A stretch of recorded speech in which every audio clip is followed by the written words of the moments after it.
I complain about. I'm sorry. Sir, say that again. I just asked if you had something you wanted to complain about. No, absolutely, I do not. I get actually about 50 times a day. I get, y'all's lives, and I ignore them, and I'm here. Damn it. Oh, well, good thing you're here, because I'm here to make this live somewhat interesting, you know? What's up, Mojo? How you doing? I'm here. I bet I make it more interesting than you do. I bet you I'm probably kidding. do. I'm kidding. That's a joke. Okay. No, you definitely do, Steph. Okay. Hey, Mojo, does this sound good? Can you hear me, Mojo? Or anybody? Yeah. Okay.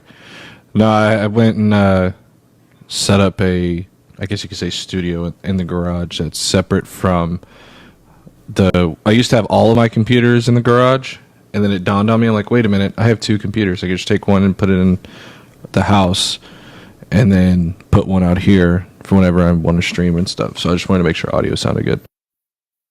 Yeah, it's all right. Yeah, I thought you streamed from your garage so that you could yell and scream and wouldn't get pissed off your family. Yeah. I'd rather yell and scream inside the house than scream in a garage where there is little to no insulation and then freak out my neighbors. Oh, well. I just want to let you know I saw Obsession today, and it was awesome. Mojo, I have a question for you. No. Okay. Where do you get your morals from? I'm just wondering. Where do you get your morals from? Yin and yang. What is? I don't know what that is. What is that? Just subjective? The first law, Newton's first law of physics. Newton's first law of physics, that's where you get your morals from. Yeah. So every action has an equal and opposite reaction. Meaning that if you want to protect life in a society, then you outlaw murder. Okay, so it is official. The IDF did just come out with a statement confirming that the Air Force has struck military targets belonging to Iran. So, not good. Good. That's a good thing. Not really, to be honest with you. Holy shit, this guy sounds like he's been smoking for 30 years. The reason why I sound like this is because, humble man, because I've been eating out your mother's pussy, and she got a dirty pussy down there. Okay, all right. Let's you give me a sore throat. That's probably enough of that. Yeah. Jesus. I mean, wow. Yeah, I mean, it's unfortunate, man. This is just he's upset. He's upset, man. He looks about like 60 in that picture, but you know, it is what it is, man. Sorry that you he got a violation. And I'm sorry. I'm so sorry. What do you agree with again? But what are you hoping for? Are you me? Iran or Iran, or are you no? What? Okay, so what's your stance? Currently, I would say, well, I'm pro. I'm not pro. I'm pro like no wars in general, but I mean, I guess Israel's all right. Israel, what? Can you all tap the screen, show the live out? Israel's pretty. Heart me. Israel's give alright. the panel. Give me whatever. Yeah, gift me especially. Only me. Shut up! Don't give humble crap. Don't give me shower crap. He's got a job. He's a security guard. Yeah. Mojo. This is Mojo's job right here. Just keep that in mind. So he needs all the gifts. All I'm asking you is, do you agree with Israel? Are you on that? Do I agree with Israel on everything? No, not on everything. No, I'm America first. Are you really? Okay, so tell me what you believe. Tell me what you believe in Israel on. Their right to defend themselves, to exist, to ever defend themselves to exist, and that's pretty much. Oh my goodness. Oh my goodness. Okay. We'll go there. Did I just commit a war crime to you? You are a war crime. but we'll go with It's that. just What'd you say, Mojo? Israel. I said Israel may have just committed a war crime, but I guess we'll have to find out. I mean, They don't much care. I don't really typically care too much when it comes to literal terrorists, so I would say they're excluded from having war crimes committed on them. I would say it's an act of justice, more so. All right. So if you've got a good enough excuse, you can do whatever you want. Yeah, I mean, genocide's fine. If you have to, defend yourself. I don't see any genocide. Where's the genocide at? Or decide? I didn't say that. You said you're just saying. What do you bring up genocide for? Because that's what you believe in. Okay, where's the genocide? I don't see it. Where is it? Where's it at? Oh my goodness! Have you looked at Gaza? Are you looking at Lebanon? That's not a genocide either. Oh my! Okay, can you explain that to me, please? Okay, because it doesn't meet the criteria of a genocide according to whatever studies and stuff like that. I gotta go look for it, but it doesn't even meet the criteria of a genocide. And also, the population doesn't really grow in a genocide. It kind of. Did you say you gotta go? I said the population doesn't grow in a genocide. Oh, I'm sorry. My bad. That's what I said. Yeah, it doesn't grow in a genocide. In any genocide, you can't name a single genocide where the population grew over time. Name a single one. Name one. I'll wait. This is. Name another one in history other than this one. Why would I name one? Okay, name one. I already named one. How many? How many am I gonna have to name before this? At least one more. Why? Oh, you can't. Yeah, Syria? you can't name one. If you can't name one, Lebanon. That's not. The population grew with those countries. What are you talking about? During the so-called G-side, that the population grew. Are you serious? Are you serious? This is like even people make these excuses of like, oh, they moved in. Yeah. What? Yeah, people did not move into the area when there was a little active war going on. So did you say yeah? Yeah, listen to the other words I said.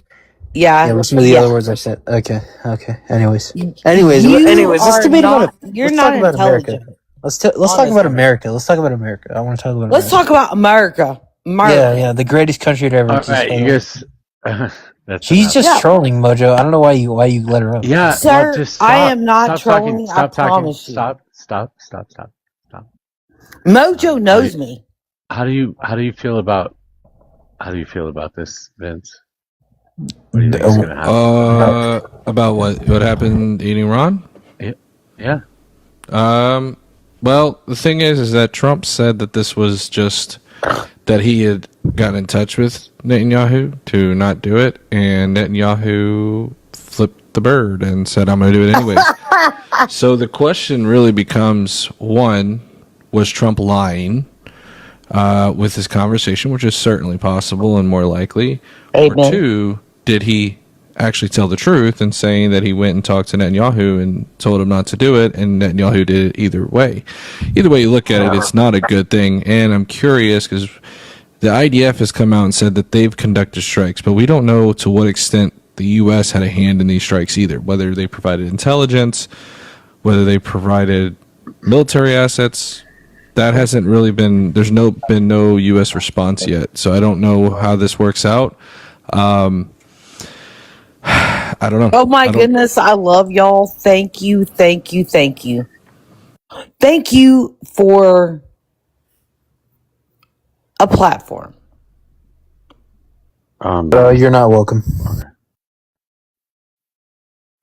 Yeah, so we'll just have to find more stuff out. Do you know how much damage has been done? So far, it looks like there's. I can't quite confirm with 100% certainty, but it sounds like there's multiple different locations. I'm seeing some about boom booms near their airport, some that are in Isfahan. I'm seeing now that there was some reports of a booming that happened in the Karaj region. I'm not sure where all of these are necessarily, but not totally surprising given the airport would have military planes. Isfahan, we kind of all know about Isfahan at this point. I don't know about Karaj, though. I don't know what the hell that is. Isfahan is where the nuclear boom site was. Oh. The Isfahan facility. Wait, is this where the one they bombed that's supposed to be underground and shit? Right, yeah, exactly, yeah. That one. So I mean, we should probably cut ties with Israel, honestly. I mean, it's probably not looking good for... They're not doing what they should be doing, so...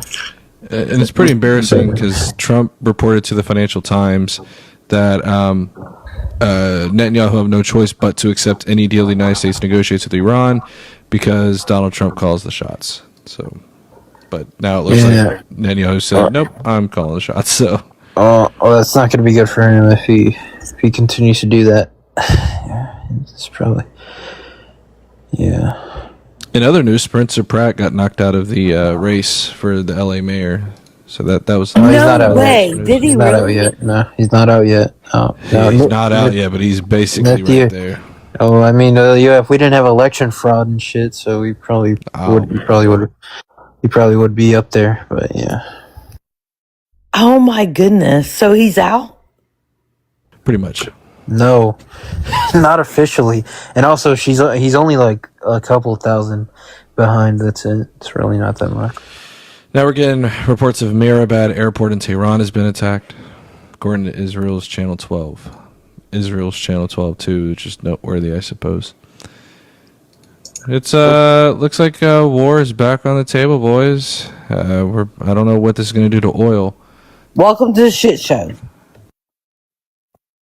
I'm going to try to look up crude oil prices real quick and see what it spits out. What it is, man? I can't believe that dude lost, though. I thought he was... You liked him? Well, I liked him, when he was, on MTV. That's a joke, man. Damn it. He hasn't even lost yet, but okay. Oh, Brent crude is spiking right now. Democrats have to cheat in order to win elections. It's pretty sad. So. Yes, this they thing do. went up massively. You're not old enough to remember elections. Democrats have been controlling politics for a long time. Yeah, so it looks like Brent crude is spiking again pretty gnarly. I say pretty gnarly, but it was 90 at the beginning of this weekend. It was at $92 a barrel, June 5th, so Friday. It was at $92, and now it's up to 96 on Brent crude. So it's gone up quite a bit on that end. I'm looking at WTI to see what WTI looks like. Pretty certain it's going to be pretty much a similar story. That's West Texas shit. Yeah, West So, Texas. quick question, sir. Should we invest in oil now or no? Is that stupid? Probably, but I'm sure we'll see somebody profiting off of the events, but I don't know. Yeah, Trump said, "I call all the shots." Netanyahu doesn't call the shots on his telephone interview with Trump this afternoon. It's funny. Yeah, so I think we got war on the menu, it looks like, again. Oh, well. It is what it is.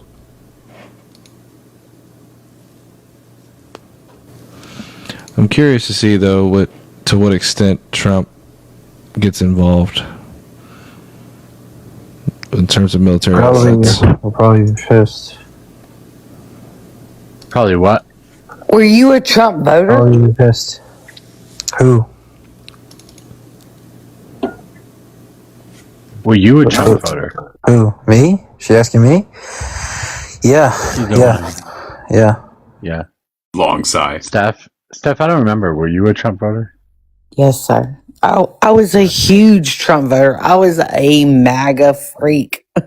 Yeah, I kind of thought so. When? Sir? 2024? Yeah. I did not vote for Trump in 2026. 2016. Oh, I Sorry. didn't know we were voting for him in 2026. Okay, why is she up here? Yeah. So I decided I'm going to vote for him in 2026. She's clearly off, like on something else. You know, it's funny that she's drunk. I'm so sorry. And she still sounds more intelligent than you do. She just said she voted for Trump in 2026. Or she didn't vote for Trump in 2026. Yeah, I didn't know Trump was on the ballot. I did not vote for Trump in 2016. I did not vote for anybody. And he grew my love. You know, like America First, MAGA. How many drinks have you had today? MAGA. How many drinks have you had today? How many drinks have you had? Water it with wine? Oh, good grief. Like, does it matter? Really? Oh, so okay. So you have had some today, okay. She's had some. That's hilarious. Yeah. Drinking is for weak people. If you drink, then you're a loser. How old are you, Humber? So I'm a loser if I drink? If I have a glass of wine? That goes to anybody. I imagine everybody on this panel probably drinks. So a 23-year-old. I'm with you. If you drink, you're a loser. Yeah. Okay. I think if you drink the MAGA Kool-Aid, you're a loser, but that's just me. Loser. Well, I was a MAGA. No, listen, I was a MAGA. I don't even know what's going on with my phone at this point. Well, that's probably because the buttons look the same, and I'm saying that with all fun and jokes and comedy. No, I was somebody who voted for Trump in 16 and 20. And you know what's crazy? It's like no, but somebody else was just talking. That's what's crazy. No, like I'm on TikTok right now, but it doesn't look like TikTok to me. He's had like multiple drinks today, Mojo. I don't think it's. I'm sorry. Steph, you're not on TikTok. We're just people living in your phone. We're just voices in your head.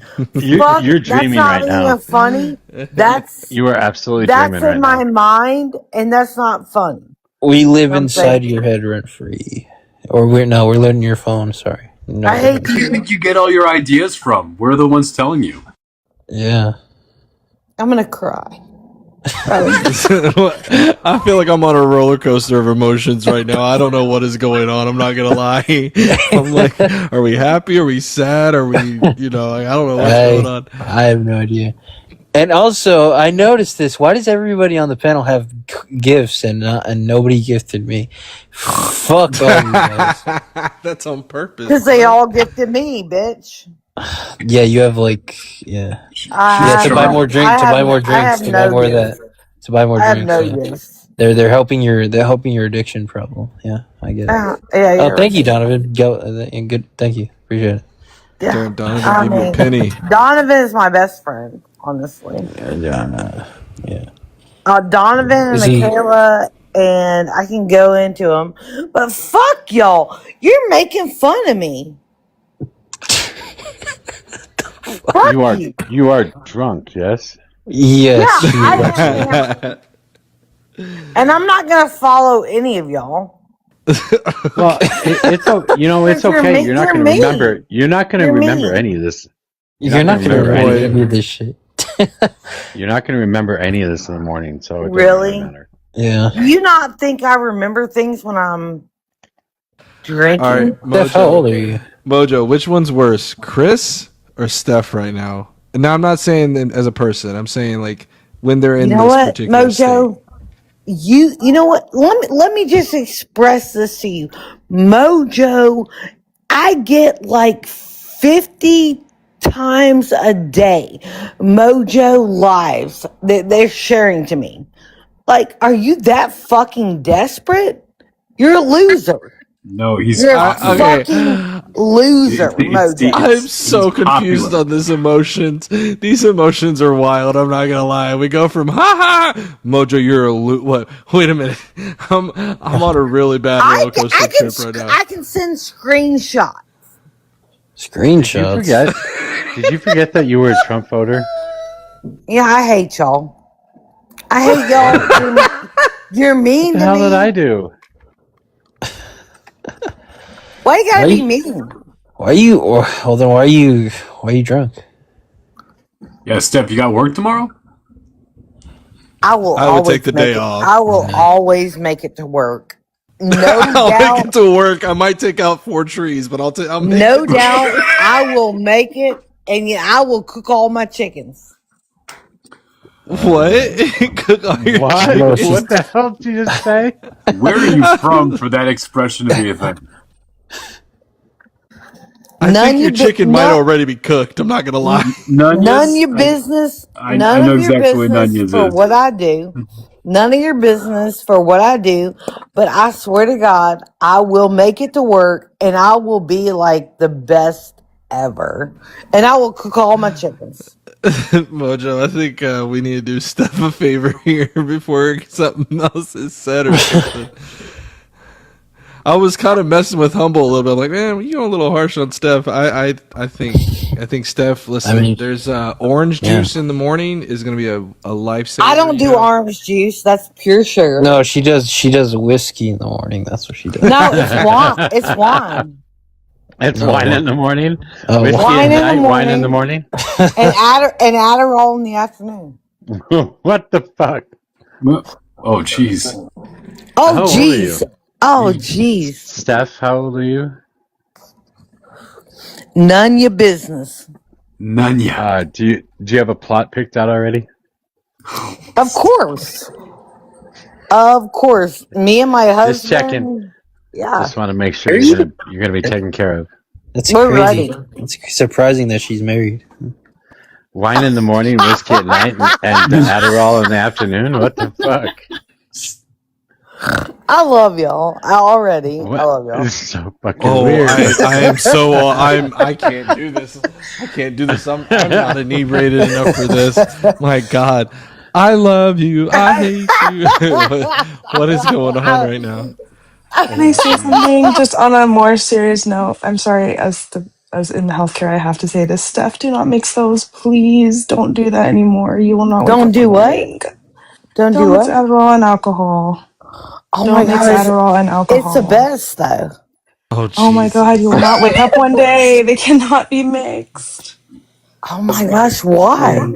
That's actually a very common unaliving. Any mental health medications we should not mix with alcohol at all. Alcohol Are you saying enhances or I'm decreases the crazy? effect. Am I crazy? No, we're worried about Way to go, B. Not at all. I'm just. We want I'm you to just make it to the open house tomorrow morning. Yes. You need to be at that open house stuff. I want to see you alive and thrive.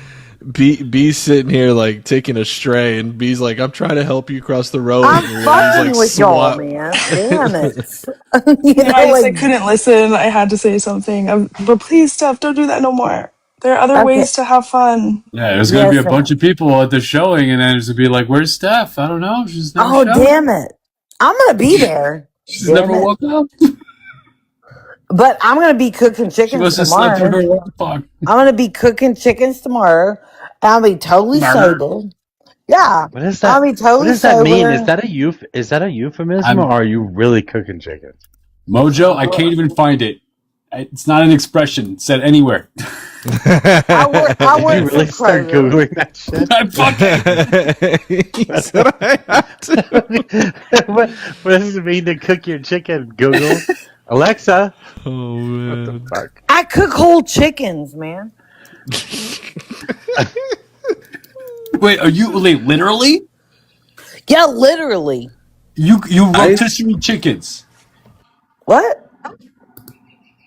Do you cook like them? Like, do you have like a whole like alive chickens? You have like, or do you have like? They're not live. Like, no. No, you got one of those big machines like they got in Europe that just like rotates chickens all day. Keep her in. No, like I just put dead chickens.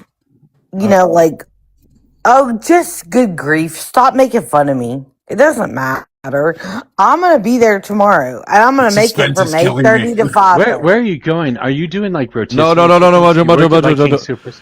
Don't ask. Steph is so inebriated she will reveal way more information than she probably should right now. I'm not gonna lie. Ask her.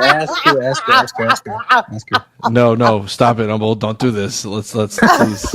I want to know. Mojo, give me the question. I'll ask it. Oh my goodness. Put the question in chat. I'm sorry. That was funny. She's gonna say she hates me in the next 2 sentences. I'm not gonna lie. No, I'm in love with you. Oh Jesus, we're going the wrong direction. We're going the wrong direction, Mojo. Damn it! I love you. Why is any of this shit my fault? So Why much. are you yelling at me? How old are you, Steph? How old are you? None of your business. Oh yeah, she said that already. I forgot. Well, I mean, you sound okay. I'm just gonna assume you're in your 50s because you sound like in your 50s. I'm not. We'll go with 60s. 70s. No way. Yeah. You're doing great, girl. Whatever you're doing. Yeah. 70s, and Oh no. I'm a realtor as well. Oh, So if you want to buy any kind of real estate in Tennessee, I'm here for you, dude. Do people buy? Can people buy homes in Tennessee? Really? Yeah, I have 2 investment properties. Believe it or not. she might hand over the title in this conversation. And I cook chicken. Oh Jesus! Fuck y'all. See, there it is.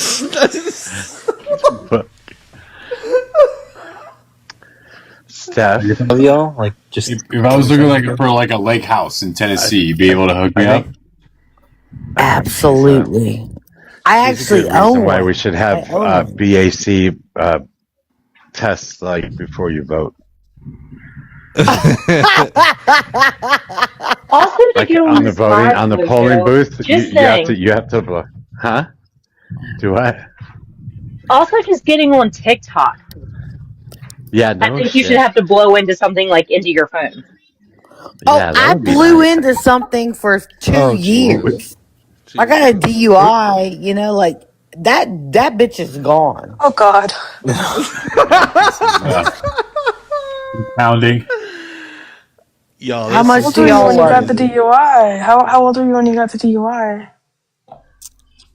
Oh, good grief! I don't want to talk about it. I'm not gonna talk about DUI. Okay, I respect that. Yeah. Yeah. Hey guys, can we My husband got 5. Oh Jesus Christ! DUIs? In How was that? Did he go to jail? Isn't that? He went to jail, right? Like prison? It's a That's federal gotta be offense. prison time. They must have been spread out over They got his 30 years. They got his social security number wrong. Oh Jesus! Okay, hey guys, can we do Steph a huge favor? If you catch my drift, we really need to do Steph a huge favor. Okay, that means. Can we DoorDash you some coffee? Are you telling me Oh my God, that would be awesome. Are you telling me to boot her? Is that what you're telling me to do? Mojo, just don't do this. Listen, could you DoorDash me some coffee? Are you trying to tell me how to run my panel right now? Mojo, you're trying to get hurt. I'm not. You're trying to get hurt. Vince, you're she's probably gonna give out here. But I would love some coffee. And she probably will give out some information that she doesn't want to give later. But if she's people always do this, it's TikTok, baby. Who cares? Oh, good grief! All right, I'm about to bail, y'all. I love you. All right, you gonna continue to drink tonight or no? No, get some coffee. Get an espresso in you, babe. Okay, you gonna send it to me? Quiet. Steph, get your beauty sleep tonight so that you look radiant tomorrow at your open house. Yeah, and stop taking Adderall. Humble, shut up. I take Adderall every day, so let's just get off that. Oh, well. And maybe I shouldn't drink so much. You think? This is a thing to think about in the morning, Steph. You just think about that tomorrow. But tomorrow's a new day. The sun will come up tomorrow. She brings us up on our next therapy session. So, not gonna lie, Mojo, a lot of those invites are from me. Oh. That's all right. I'll be okay. She'll be okay, I'm sure. Didn't sound Did you find her in another live and thought, this will be great, I'm gonna fuck with Mojo? No, she's been here before. And so I followed her, and I was like, maybe she'll come back when she's sober. Apparently not. Oh man, it is kind of amazing just how many people on this app drink and are like drunk on a regular basis. Well, and there's a recurring pattern too. All like the ones I engage with the most tend to be the ones that voted for Trump. So I don't know. Seems to be a recurring pattern. I mean, you kind of have to be, drunk to vote for that, but I don't know. Wait, Humble went away too.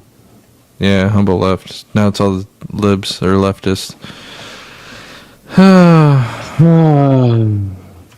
Hey, Mojo, I need you to tell me if this works real quick, okay? Give me a second. I'm trying to get it to see if it works. Hold on.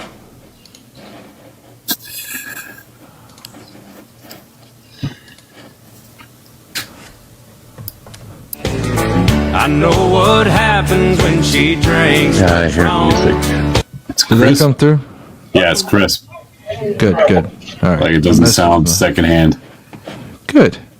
It's coming through a soundboard. That's why I was trying to make sure it all sounded good. And that's also fitting, too, because it's, Joe Nichols. Music fucking sucks, though. Damn. I heard all of that.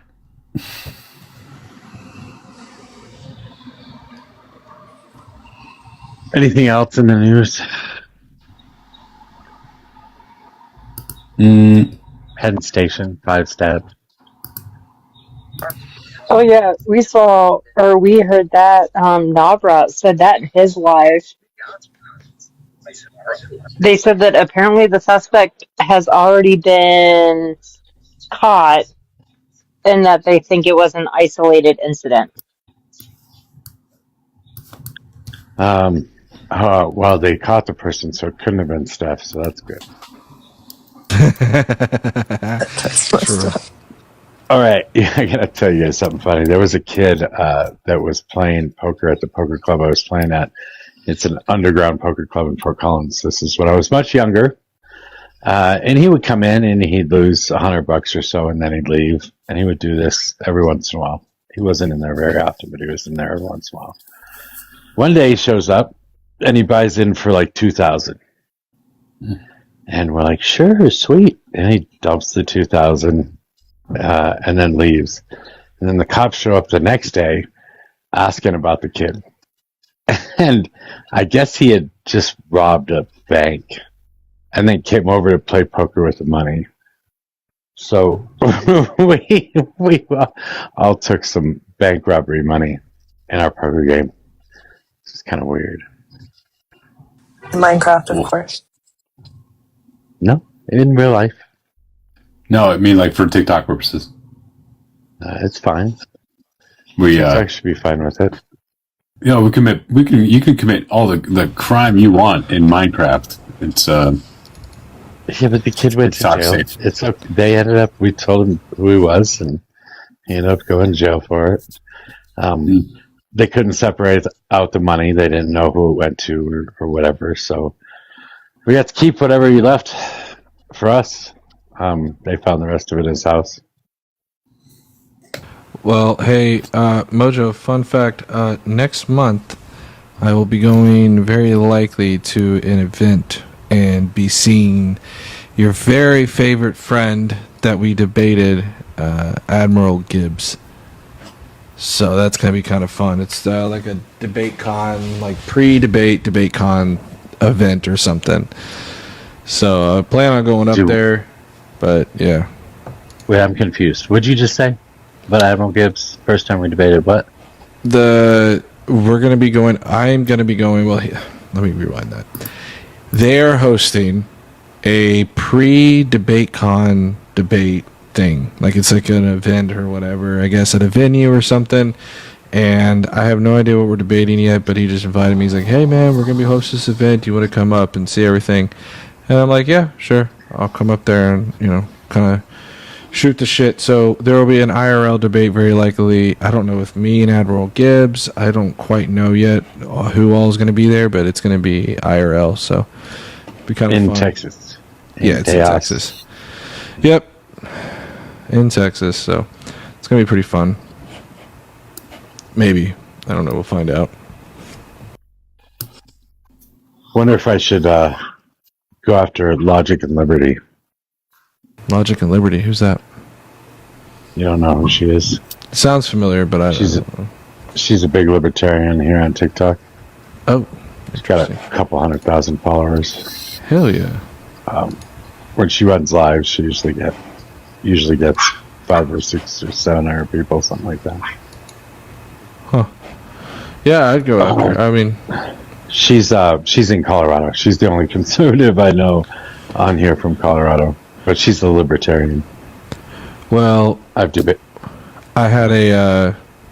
I could say it, and I'm more or less talking to you as if this was a phone call. Obviously, we're on a live, but I had a email from Sarah or whatever, the Raging Tomato girl, and she asked if I was interested in doing I could say this, doing a panel in Las Vegas it was like a kind of similar to Jubilee, but it's not really Jubilee, but it's like, yeah, it's one of those podcasts or whatever.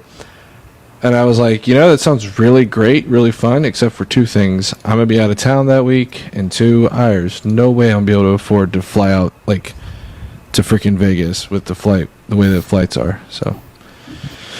But anyways. This is not DebateCon. This is something else then? Totally something else. Yeah, totally something else. It's like a IRL podcast thing, but, yeah. Anyways, some news. There is not a whole lot, guys. We just are seeing more information come out about Iran. It looks like some new information is coming out saying that Israel has attacked targets on Iran soil using air-launched ballistic missiles. This is according to the IRGC. So, doesn't say what they actually did, but yeah.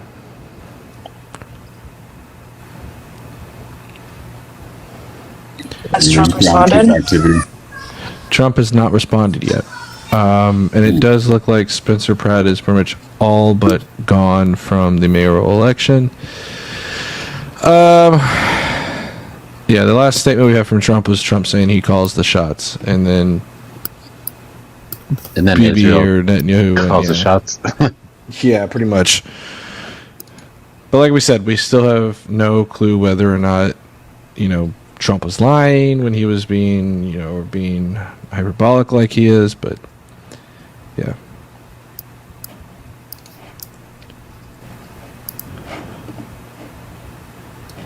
Also, it is incredibly difficult to use an on-screen keyboard because I only ever had one keyboard. I never had a need for 2 keyboards, and I'm too lazy to bring my other keyboard into the garage. This is incredibly difficult.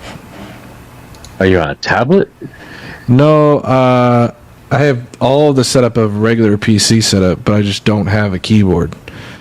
It's like my studio, quote unquote, is in the garage, but the studio I have does not have a keyboard because I only ever needed one keyboard. Does that make sense? I have 2 desks, one in the house and one in the garage. So why are you using an on-screen? Is it a laptop? No, I have a full desktop setup with a screen. Like it's a tower. It's not like a laptop. And so you're typing with a mouse? Yeah, they have you can do an on-screen keyboard, but it's really annoying. What the hell? Get a fucking keyboard. Yeah, that sounds so ridiculous. I just wanted to talk about that New York Times article with talking about how there's this possibility that Ahmadinejad, even I can't say it, Ahmadinejad was supposedly working with Israel and the U.S. because he used to be president in Iran, but he was very anti-West. He was very anti-Israel, anti-West, and he basically didn't get along with the IRGC, and he was under house arrest in his home. And one of their strikes hit outside his home, and he's disappeared since then. And there's rumors, I guess, New York Times didn't make anything totally like clear, but that he was working with Israel and the United States, which sounds insane to me because if anyone knew him or like followed his story, like he was very, very anti-Israel, like extremely anti-Israel to the point of being like a Holocaust denier, and very anti-West. But I thought it was really interesting because other than him being so, I mean, the reason for his anti-Westernness is like, to me, is like justified, right? Not necessarily being a Holocaust denier, but being anti-West definitely is justified to me. But he actually like had a lot of democratic, like, reach in Iran. So I thought that was interesting, that story. Wait, I haven't read it. So is this the first guy that was in power or is this the second guy that took over? So he was just president at one point. I would have to look up exactly when, but he basically worked like within the government and he was kind of an outside who like rose to the ranks through like being an engineer and being like somebody who like worked with the people.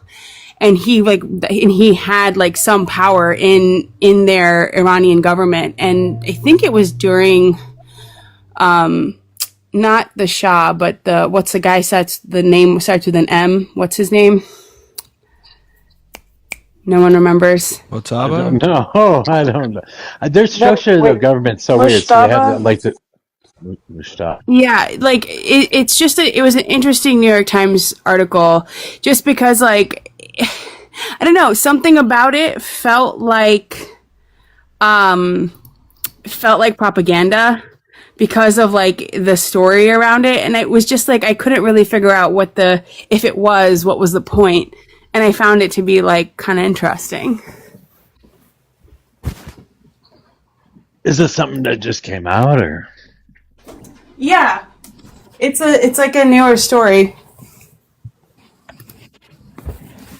I'm just like not at my computer. I just got back from a very long walk by the water and I'm very tired. Looks like it's saying, according to News 12 on Telegram, security establishment is preparing for retaliatory fire from Iran. It's going to be a long night, as it sounds like they're going to go back and forth. Iran's going to probably throw something towards them.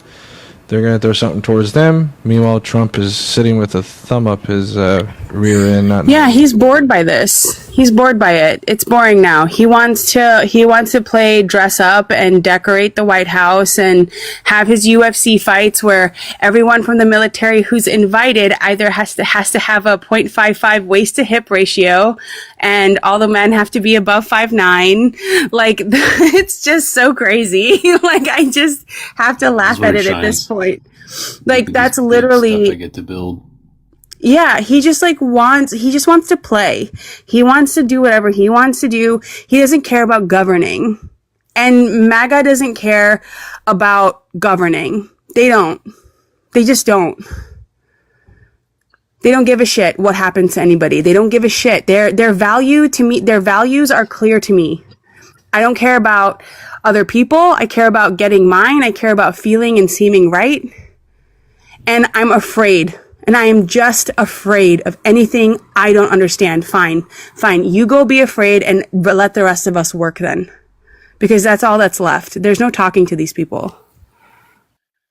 It is definitely pretty hard. I sort of agree. Anybody with half a brain has already left the MAGA movement, but the people that are left are the most batshit crazy people. I swear to God.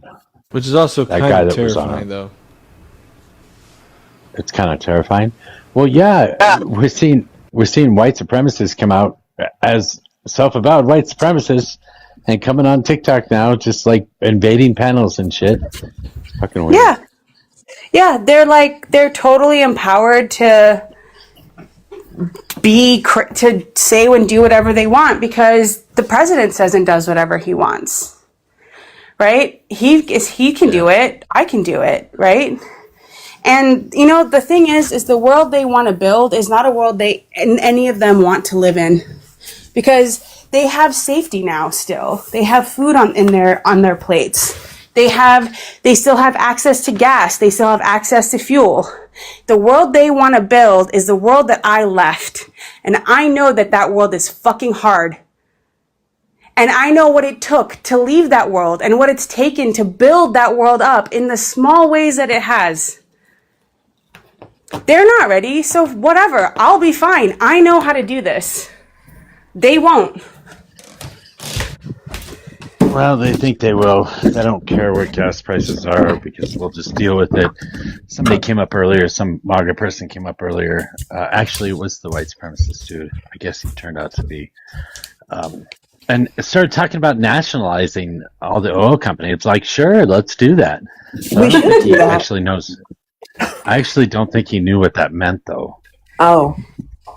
Yeah, I mean, look, the other funny thing about them is that, like, they say, like, they talk a tough game, but, like, Charlie Kirk got shot and they all fucking lost their minds. How violent it was, how horrible it was, what it was like to see that in front of their eyes. Are you joking? You mean what school kids see way too often? Yeah, exactly. I mean, I saw this pro-life rally where a woman said that she wanted to make children as safe in a womb as they are in the classroom. And I was like, that's a weird way to say that you're pro-choice. Because the number one killer of kids in this country is gun violence. Yes. In school. Yes. Like, what do you mean? More than cancer. Tappity, are you there? Tappity, hello. Where are you? And HR is like, I don't know, throwing shit around her house. HR is like either packing or unpacking something. I'm wrapping up cornbread that I made earlier. Very nice. With sugar or without? With sugar. Okay, good. Yeah, it was good. It was the first time I've ever made cornbread from scratch. It was good. It's easy. It is. I was surprised. Did y'all have a good end to that conversation earlier that I totally like kind of just like which conversation? The one with that started with the hockey and we ended up like getting into the wait. Anyways. Mojo let you talk about sports? Well, it wasn't me, but I sent us down a rabbit hole of all men till no men kind of conversation type thing or whatever, and we went down the rabbit hole. This is slightly political and slightly sports, so just give me some grace. I'm asking Mojo because the president, who hasn't been to a Knicks game all season or shown any interest whatsoever in them, is coming to game 3 tomorrow, and they've canceled all of the block parties that were happening around Madison Square Garden so that he can be quote unquote secured. And if they lose tomorrow night, yeah, there'll be some very unhappy New Yorkers. He's just We're in the middle of a war and that guy's going to a Knicks game? Yes, well, in all fairness, it is game 3 of the NBA Finals, and New York hasn't won since 1973. I mean, HR, does he really need to be in Washington for that? It's game 3, so it doesn't matter if war's happening. You have to be there to be game 3. Yeah. He's not going to be on the floor, by the way. He's going to be in some very expensive booth, but it's just, why give New Yorkers any more of a reason to hate the man? Because he doesn't care anymore. He doesn't care. That's the thing. He doesn't care. Nope. Like, they don't care about kids. Dangerous. Otherwise, if they don't care about kids, otherwise they would have cared about vaccinations. They don't care about, like, the economy, or he would have never put tariffs on just to strong arm countries into God knows what. He doesn't care about energy. He doesn't care about actually governing, actually moving the thing forward. All he wanted to do was get all his friends into position so that they could just start making money. He has made so much money, and he's not Like, he didn't even understand, right? Like, if you're the fucking president and he's like posting all this shit about after the jobs report comes out, I'm not understanding why the market went down. Like, what do you mean you don't understand why the market went down? How do you not know this? This is basic economics. A good jobs report with high inflation means the Fed's going to cut rates. Obviously, the stock market is going to go down. Hey, HR, just remember by Friday we may have our first trillionaire. Oh, good. Yeah. That SpaceX prospectus, the first 15 pages was just pictures of rockets. That's all it was. Yeah, it reeks. Company It's just hasn't crazy. They've never even run into the positive. They've lost money every single year, and they have almost a $1 or $2 trillion value.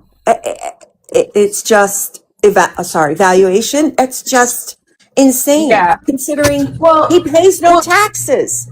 Technically, SpaceX on its own is valuable, right? Like, it and Starlink were actually valuable. They were in the black. But because he combined XAI, and Twitter together, and then SpaceX bought those two, which are basically money pits, that's why it's losing money. And he borrowed money from SpaceX to save another company, which was like owned by his cousin. All of this is going to be open to into investors. And the thing is like they denied his like request essentially that said he was just going to offer it at 135 and nobody was going to get to vote on it, and he was going to go directly into indexes. That was denied. That's not going to happen anymore. He has to wait a year before he can enter an index.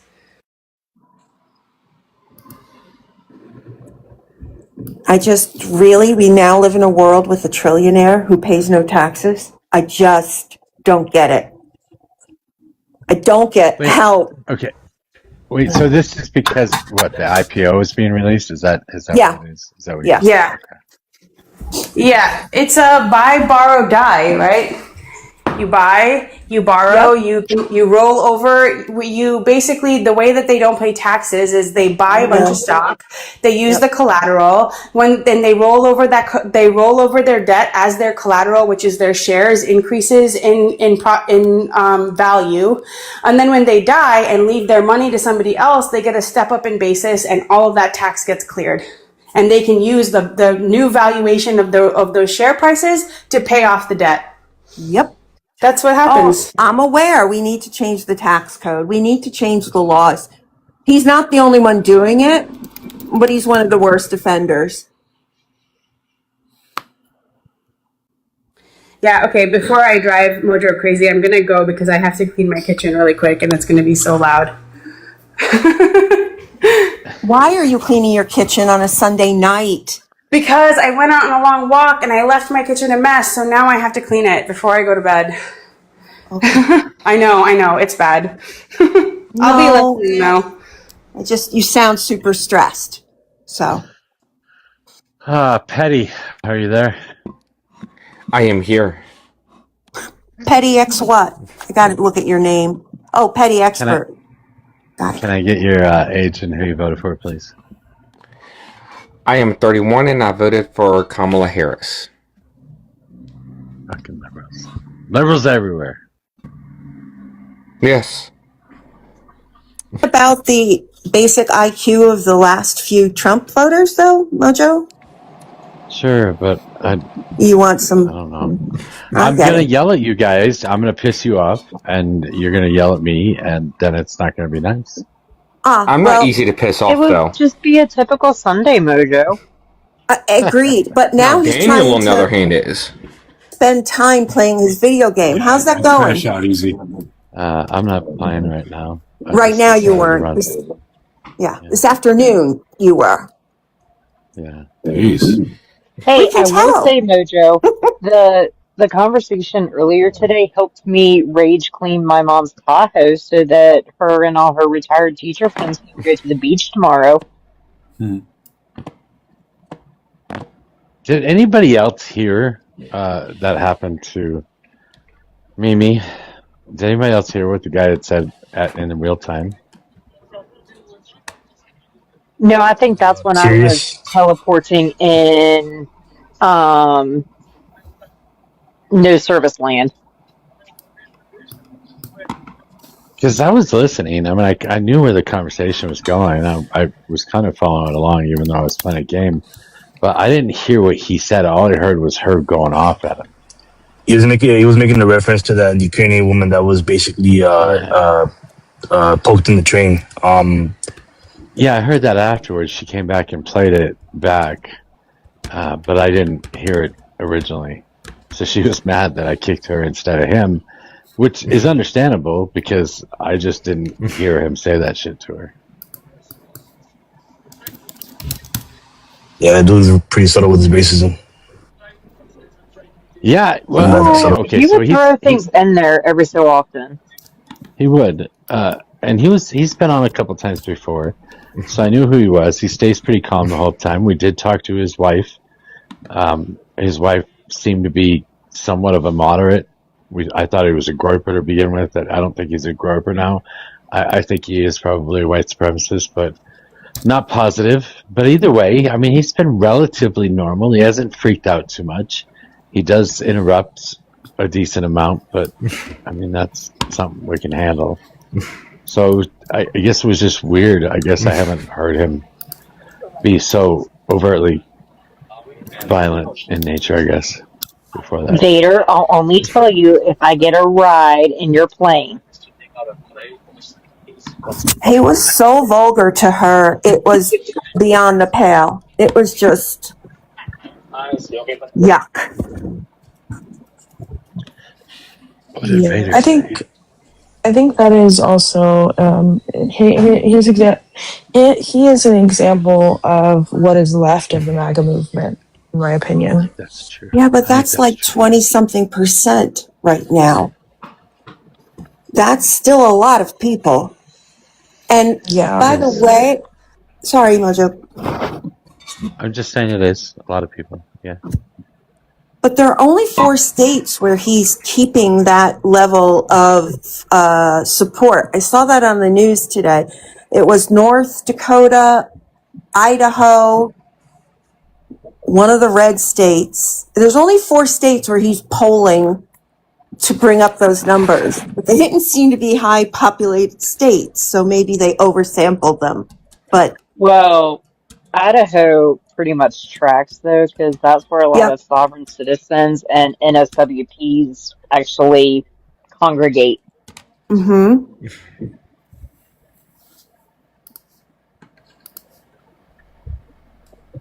Anyway, it was not. Oops, we have another launch. Counter strikes against Iran. I mean, at this point, I think. I could have guessed that was going to happen. Yeah, they're not hitting American targets, though, unless you consider the whole state of Israel. But they're not, so far, going after U.S. assets. No, they're not that stupid. We'll see how long that goes. But I think Israel's a fair game at this point. After what they're doing to southern Lebanon and the outskirts of Beirut is disgusting. Idaho, Coeur d'Alene is the white supremacist city, isn't it? Coeur d'Alene, Idaho. Anybody know that city? I've heard of it, but I don't know anything about it. I don't know if Coeur d'Alene is, but I know like most of the state of Idaho is. It's Idaho. Let me look it up real quick. I don't remember where the American Redoubt was. REDOUBT. There were a bunch of people, white supremacists, that decided they wanted to create a community, and they went in and just started buying up a small town, and they ended up controlling the whole town. Oh yeah, it's pretty much the home of the AN. Yeah. Coeur d'Alene is like the home of the AN. It's where they were founded. It's where like they're centered at. Damn. Didn't American Idol host one of the things there, like the like tryout places? Didn't they host it in Coeur d'Alene? I have no idea. I don't know. I haven't watched American Idol since way back in the day. I swear it was in like Coeur d'Alene. It was somewhere in Idaho because I was like, why in the hell did they pick Idaho? Have you? Oh, never mind. I don't want to change the subject yet, but at some point, I do want to talk sports again, but not in the way you might think, Mojo. Just in general, they're saying that some of these southern states, we should have a lot of the athletes stop refusing, college athletes specifically, start refusing to go to certain schools. Who's like they? Miss? Who's they? Meaning predominantly African American community. Because the schools are racist, or because they have racist policies, or because of the racist policies and quote unquote retaliation for what they're doing in subjugating the voting ability. So I don't think it'll get any traction, but I think it's a great idea. Yeah, that's a good peaceful way of doing something. Well, the issue with that is a lot of these individuals, such as athletes, aren't going to go away because they know that's where the money's at. They know that they might be crappy schools in the form of their social equality and just moral standing, but they have money. Like Bama, Ole Miss, Georgia. They have a crap load of money. But Georgia isn't one. I mean, now we're talking Louisiana, Mississippi, Alabama, Kentucky. So those schools would absolutely be hurt if they chose others. And right. I'm not saying they wouldn't be hurt. I'm just saying that they won't choose others because it's where they stand the best chance to be able to go further in an athletic career. Well, other schools will go after them too. Well, but can they offer them the NIL deals that they need? Well, but see, I think that's why you're seeing a lot of the leveling out of the playing field is because they're chasing the money. It's not so much that, oh, hey, I go to Bama because I'll go first round anymore. It's, oh, hey, I can actually save my body and just get all my NIL stuff during college. And it sets them up to propel them into the future because now they have a good source of income while they're in school that they can actually save a good portion of. I mean, look at what's that gymnast that was at LSU? She had the most NIL deals ever in her time. Olivia Dunn. Olivia Dunn's or something like that. Yeah. See, this Olivia is why Dunn. you all should stop. This is why you all should stop watching sports. Paying attention to it, buying the fucking jerseys, going to the games. Just stop. Yeah. Just because I have a Caitlin Clark, just because I have a Caitlin Clark blanket does not mean I'm obsessed. I don't know what you're saying. Addiction. Mojo, I'm trying to get Vader's NIL money, okay? Damn it. Daniel, I can stop buying Caitlin Clark merch whenever I want to, okay? You know what? You're right. Buy it all. Hit rock bottom. Then you'll figure it out. I say hit them where it'll hurt, and definitely taking down some of these established basketball and football teams would make a statement. It's just how much can an 18-year-old, how much could we expect an 18-year-old to do when freaking grown-ups can't figure it out?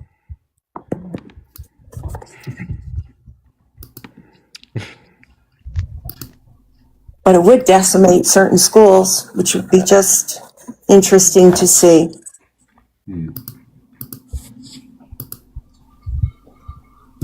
Okay. So what do you all think of Meet the Press interview with Mr. Trump walking out on her?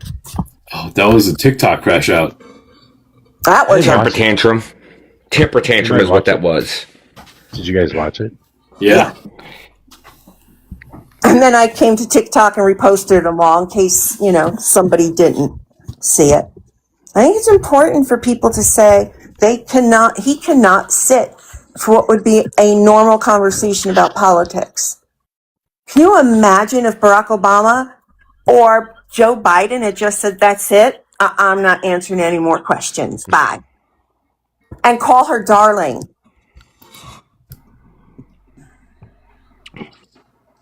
and basically call her a liar to her face and then call out every single news organization. Dang, he would have gotten kicked from Mojo's panel the minute he uttered the word honey. Sorry, Mr. President. I have to drop you. I'd pay money for that to happen. I wouldn't apologize. Yeah, he would have just been gone. Like, what but see, Daniel's too much of a Southerner. He's too polite.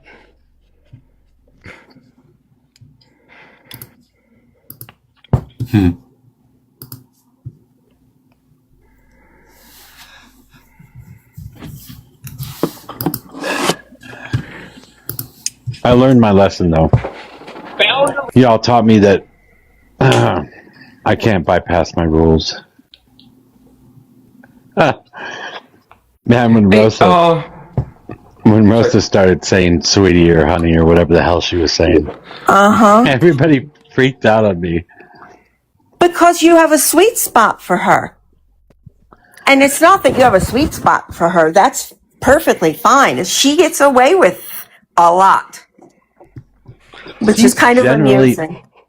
Well, she's generally pretty mild. She doesn't really crash out. She doesn't freak out. She doesn't call people names. She has good conversations for the most part when she does have conversation. For the when it comes to transgender people, which is fucking obnoxious as hell. But she's a conservative, like a reliable conservative, be on the panel that's not going to crash out. She's not a frugal or something like that. And so, yeah, I think she's going to go around. It's okay that she doesn't have any fact-based opinions at all and can never really substantiate what she's saying.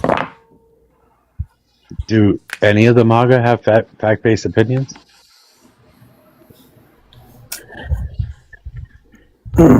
I would argue that none of them do. I don't think that makes her any different than the rest of them. Have we gotten any former MAGA folks willing to vote Democrat, or are they just going to sit this next election out? GW? No, I've heard some people. Yeah, I've heard some people say that they're going to vote for Democrats in the midterms just to stop Trump. Tom, are you there? Tom? Tommy Bommy. So fucking weird. I've been getting so many of these too. People that not knowing they're on panel or I don't know. Okay, the states that were reliable for their support of Donald Trump. There are 4 states that have historically shown the highest levels of voter and approval support for Trump are North Dakota, Wyoming, South Dakota, and West Virginia.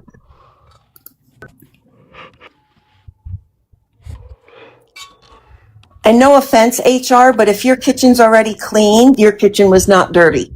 I was gonna say that's fucking ridiculous. That wasn't dirty. I spent hours cleaning the kitchen. Yeah, that or Mojo, we know why it takes you hours to clean the kitchen because you would find something else and you would clean your whole entire house. To clean your kitchen.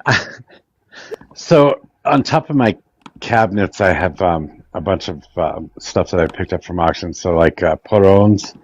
I've got porrones up there. I've got like some Mexican style serving dishes and some carnival glass, just kind of weird looking dishware anyway. And I put it on top of the cabinet. Don't use it very often, but I have to pull it down and wash it every time. I do use it because it gets all dusty. So I was cleaning the kitchen yesterday and I grabbed one of those things and it was all dusty, and so I just started cleaning all of them, and then I ended up cleaning the whole top of the cabinet row and cleaning the cabinets off and everything in the middle of cleaning the rest of the kitchen. So yeah, that happens on a regular basis.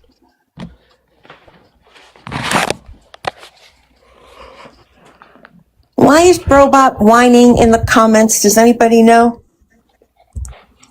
Because he's alive and in the room. Doesn't he always whine about something or another? I was just spotlighting. You said that, not me. Iran firing on Saudi Arabia. I haven't seen that. Ignore the commenters. No, they fired on Israel, and we just launched a retaliatory strike. Who is we? The U.S. did? The United States. So I hadn't seen that. United States was backing off, and apparently during the conversation this afternoon told Bibi to basically rein it in. Okay, now that Zach's here, I want to know if Iran's actually hit anything in Israel. Oh, sorry, it was Israel that launched a counterstrike. My bad. You are correct. Oh, okay. Sometimes I miss stuff. Yeah. Thank you. No, I misunderstood that. I apologize, y'all. But apparently, someone made a comment earlier. Well, they're not really firing at U.S. assets. I wouldn't either if I was them. Look what we did to Syria when Syria unalived 4 U.S. citizens. Biden unleashed the wrath of everything the U.S. had bottled up for a year at once. We hit 80 targets, over 200 pieces of ordnance, and did that in 6 hours of time. And since then, really, people don't hit U.S. assets. Except Iran. I mean, they'll hit property. They don't go for lives typically. When it comes to, will they? Yes, sometimes, but it's not like they're aiming for it, in my opinion. I can be wrong, but Syria actually targeted us, targeted lives. They targeted people instead of property and assets. Was that when Russia basically put a bounty on our soldiers? And then it was at about that time, yes. Yeah, and I have to listen to all MAGA support Russia over Ukraine. It's just insanity to me. Yeah. And then Syria goes and unallows 4 of our civilians. They were contractors. And Russia sent out a communique to all of their soldiers and any assets they had in the area over unsecured means, instructing them to move into a safe location. Because it's we might put a bounty on you, but we're not going to do it ourselves because we're not that ignorant. So who struck first this last time? Was it Israel that struck first? And this No, Iran drew first blood. Okay. Only because Israel hit Lebanon again right outside of Beirut. Yes. There were ballistic missiles, though, and I don't think they hit anything. Iran. They did not. I think it was a warning shot.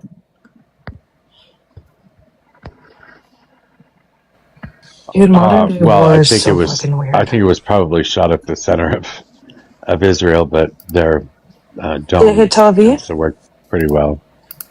I didn't see where it was at, but they were shot. Northern Israel. Yeah, but isn't Tel Aviv more in the northern part? Yeah. Zach, where's Tel Aviv? Not in the north, guys. Maybe they hit the West Bank. From everything I'm reading, they didn't hit anything of significance, at least. The Iron Dome did its job. How? Who do you guys think you're defending when you defend Iran? We're not defending Iran. We're just stating what happened. And on whose side are you between, let's say, Israel and Iran? Neither. I'm not on any side. Both of the countries, in my opinion, just on civilian side, are horrific. So then why are we talking about that and not the blatant voter fraud in California? I'm sorry? Oh, did you come straight from the white supremacist chat room? Keep them talking about California. New scum. New scum. New scum. This idea that California isn't blue no matter what day of the year, no matter what day of the fucking week, no matter what day of the millennia is wild. Hey, The fact that what party was Arnold Republicans are Schwarzenegger? so disillusioned that they just think that when a Democrat wins that, oh, there's no way it could be real. It's really Here, And this desperate party? push Excuse from me, all your guys. little What party? propaganda trolls in the chat rooms to keep talking about California is really sad. What party was Arnold Schwarzenegger? Two-time governor. Arnold of California. Schwarzenegger also had What party was him Ronald being Reagan? Republican. Arnold Schwarzenegger came from Europe, right? And so his ideology, when it came to the way he handled politics, was very much European. His version of Republican was very much European in the sense that he gave many I believe all state community colleges, you have the option to get what they call the Promise Grant. And it used to be called the Bog Fee Waiver. And he implemented that, essentially giving free community college to underprivileged youth. I mean, so he could be Republican on the face, but he did do Democratic policies. And what about let's say Hilton or Pratt? Would you say Can we go back to Israel? is the bad kind of Republican? Yeah, he's jumping all over the place. That- Try and follow him. He's like a VPN proxy. No, I'm curious, Zach. Why did you change the subject? Well, because he didn't like that he didn't agree with what was happening. That's all. Shit. This propaganda tactic isn't working. I need to try something else. There's a whole how is it? Hold on 1 second. Propaganda tactic. You guys are talking about a fight on the other side of the world that apparently you don't care about either side. I'm talking about California, our largest state, actively engaged in voter fraud. Assets, and personnel to it. Yeah, if I'm going to pay for it, I'm going to watch it. Exactly. What's the narrative like? We could have paid for free college for a decade with all the money we've put towards this. Oh, look at Donovan. Gawk. So when I voted, all I did was just go into the booth, did my vote, and left. I did not notice anything out of hand. So it's kind of funny people talking about my state. Me too. I'm from California too. You think they go into the voting booth with you and beat you up and force you to change your vote? Like, what do you think? What do you think? What do you think fraud? What do you think happened? What do I think happened? That you're claiming, yeah. How did they defraud the government? How did they defraud the election? Yeah, they have a mail-in system which allows you to vote at pretty much any time, and then they combine that with no accountability in terms of who's voting. They allow you to like use a gym card. They allowed you to use. They literally took my information for mail-in. They literally took my fucking information. Hold on. For mail-in voting, I don't know if have you ever sent in a mail-in ballot, Zach? Yes, during COVID. So you understand you have to sign the outside. So you understand you have to sign the outside of the envelope, right? Mm-hmm. And you understand that before the envelope is ever opened, that signature is verified, correct? Oh, it is. It's verified. Yes. Mm-hmm. Yes. And how does it get verified? Metrics. It gets verified in a comparison to other signatures that they have in place, whether it be through the DMV or other records that you would have on file. And if you didn't have any records on file before that, then when you registered to vote, you would have had to give a signature as well. Got it. And so when you registered to vote, there'd be no chance for you to be able to register to vote illegally, right? You wouldn't possibly be able to register somebody's name to vote. And how would you do that? You could, but you'd be breaking the law if you did.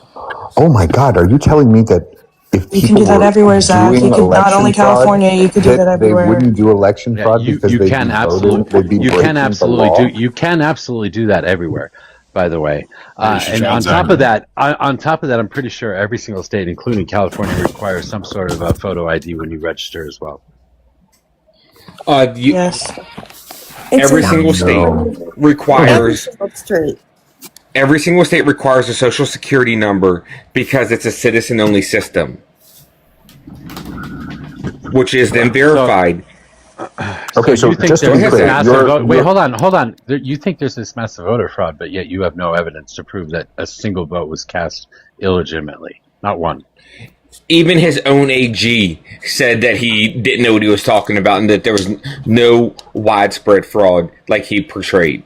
Even his own AG said that. excuse me, we're talking about the current election that's happening in Los Angeles right now. I don't know whose AG you're talking about. You know what I'm referring to because you still believe it. No, I mean, you know what? The truth is, I would have loved to have believed that that's not what happened. But I will say that the blatant nature of this particular voter fraud has me reconsidering how blatant they might have been during. Wait, hold on. You haven't given any. Wait, hold on. You haven't given any evidence of voter fraud at all. Coincidentally, you haven't given any evidence. The only time we've ever done mail-in ballots. Zach. You haven't given any evidence yet. No, you're right. I have one question for you. Zach, let me ask you a question. No, let him answer. No, wait. He's got to give the evidence. Just let him give the evidence. And everyone is ganging up on him right now. So anyone in the comments, please come and help Zach out. Just let him answer the question. We can't just all jump down his throat. Thank you, B. Yes, we can. No, you can't. No. She is correct. I do want evidence. I mean, Did you see that their second batch of ballots that they dropped after the voting closed had 0 votes for Spencer Pratt? Did you see that was absolute bullshit?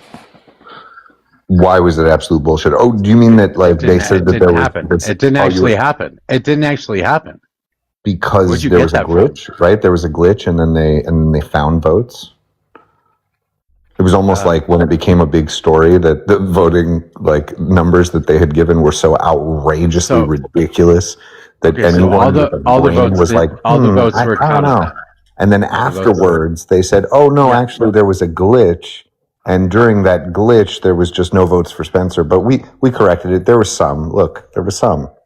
Okay, so all votes have been counted then. Yeah. I have a question. Do you have any evidence there hasn't been voting fraud? Do you understand how logic works? I'm pretty clear on logic. Yeah. Are you? So how easy it is? How easy is it to prove a negative? Well, about as easy as it is to prove. Are you saying that no voter fraud has ever happened in California? No one said that. Okay. So you do exist that voting fraud does exist. It's less than 0, right? Okay. But what you're saying is in this instance, one second, in this instance, it couldn't possibly be that even though on election night, did your crib have lead paint? Stop. We had a breakdown on election night of how the numbers went. And for the numbers to have diverged so radically in the days since, while they're counting these sort of floating around ballots, the ones that we've seen ballot boxes burned, we've seen all sorts of things. Again, you're basically repeating the same bullshit like last time, bro. Yeah, this is fucking bullshit about you guys ballots on a ditch or whatever. You're full of shit, bro. If you keep saying that, if you keep comparing, let me just tell you, there's a whole bunch of independent people and left-leaning people who were voting for Pratt because it was the rational thing to do in Los Angeles this time. Nobody's gonna vote for a fucking. And there was a bunch of people who would have Nobody never gives a fuck about these billionaire freaks, dude. Nobody here gives a fuck about them. Who would have never believed that there had been voting fraud during 2020, who are going to see a very, very different face of the American election system. In other words, you have no evidence at all to provide for us for any of the claims that you're making right now. So since you have provided no evidence, we can just dismiss your claims without evidence. Exactly.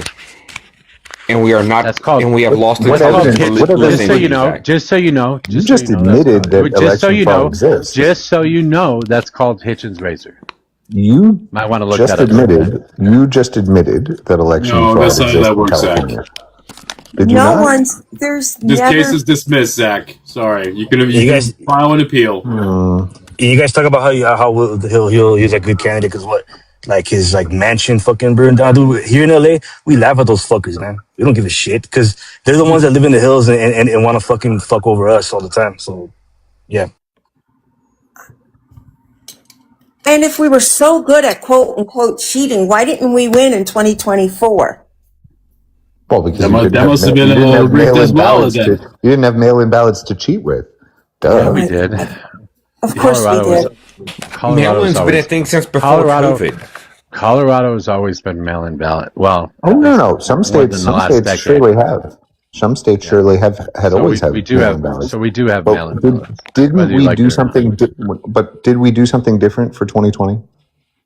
Yeah. We let Elon Musk put computers in Philadelphia. Did We we did do that something different. different in 20? Oh, and then so even despite those computers, we still lost. Is that what you're saying? You don't even have I'm to sorry, vote I for thought them. you He said does amazing 2024. things with Got it. computers. So in 2020, did something different happen in our elections? Yeah, COVID. Okay, and what did COVID make different about the elections? Oh, I'm It made it not a lot arguing easier. about 2020. Why are you It letting made him do that? it made it a lot easier for everybody to vote.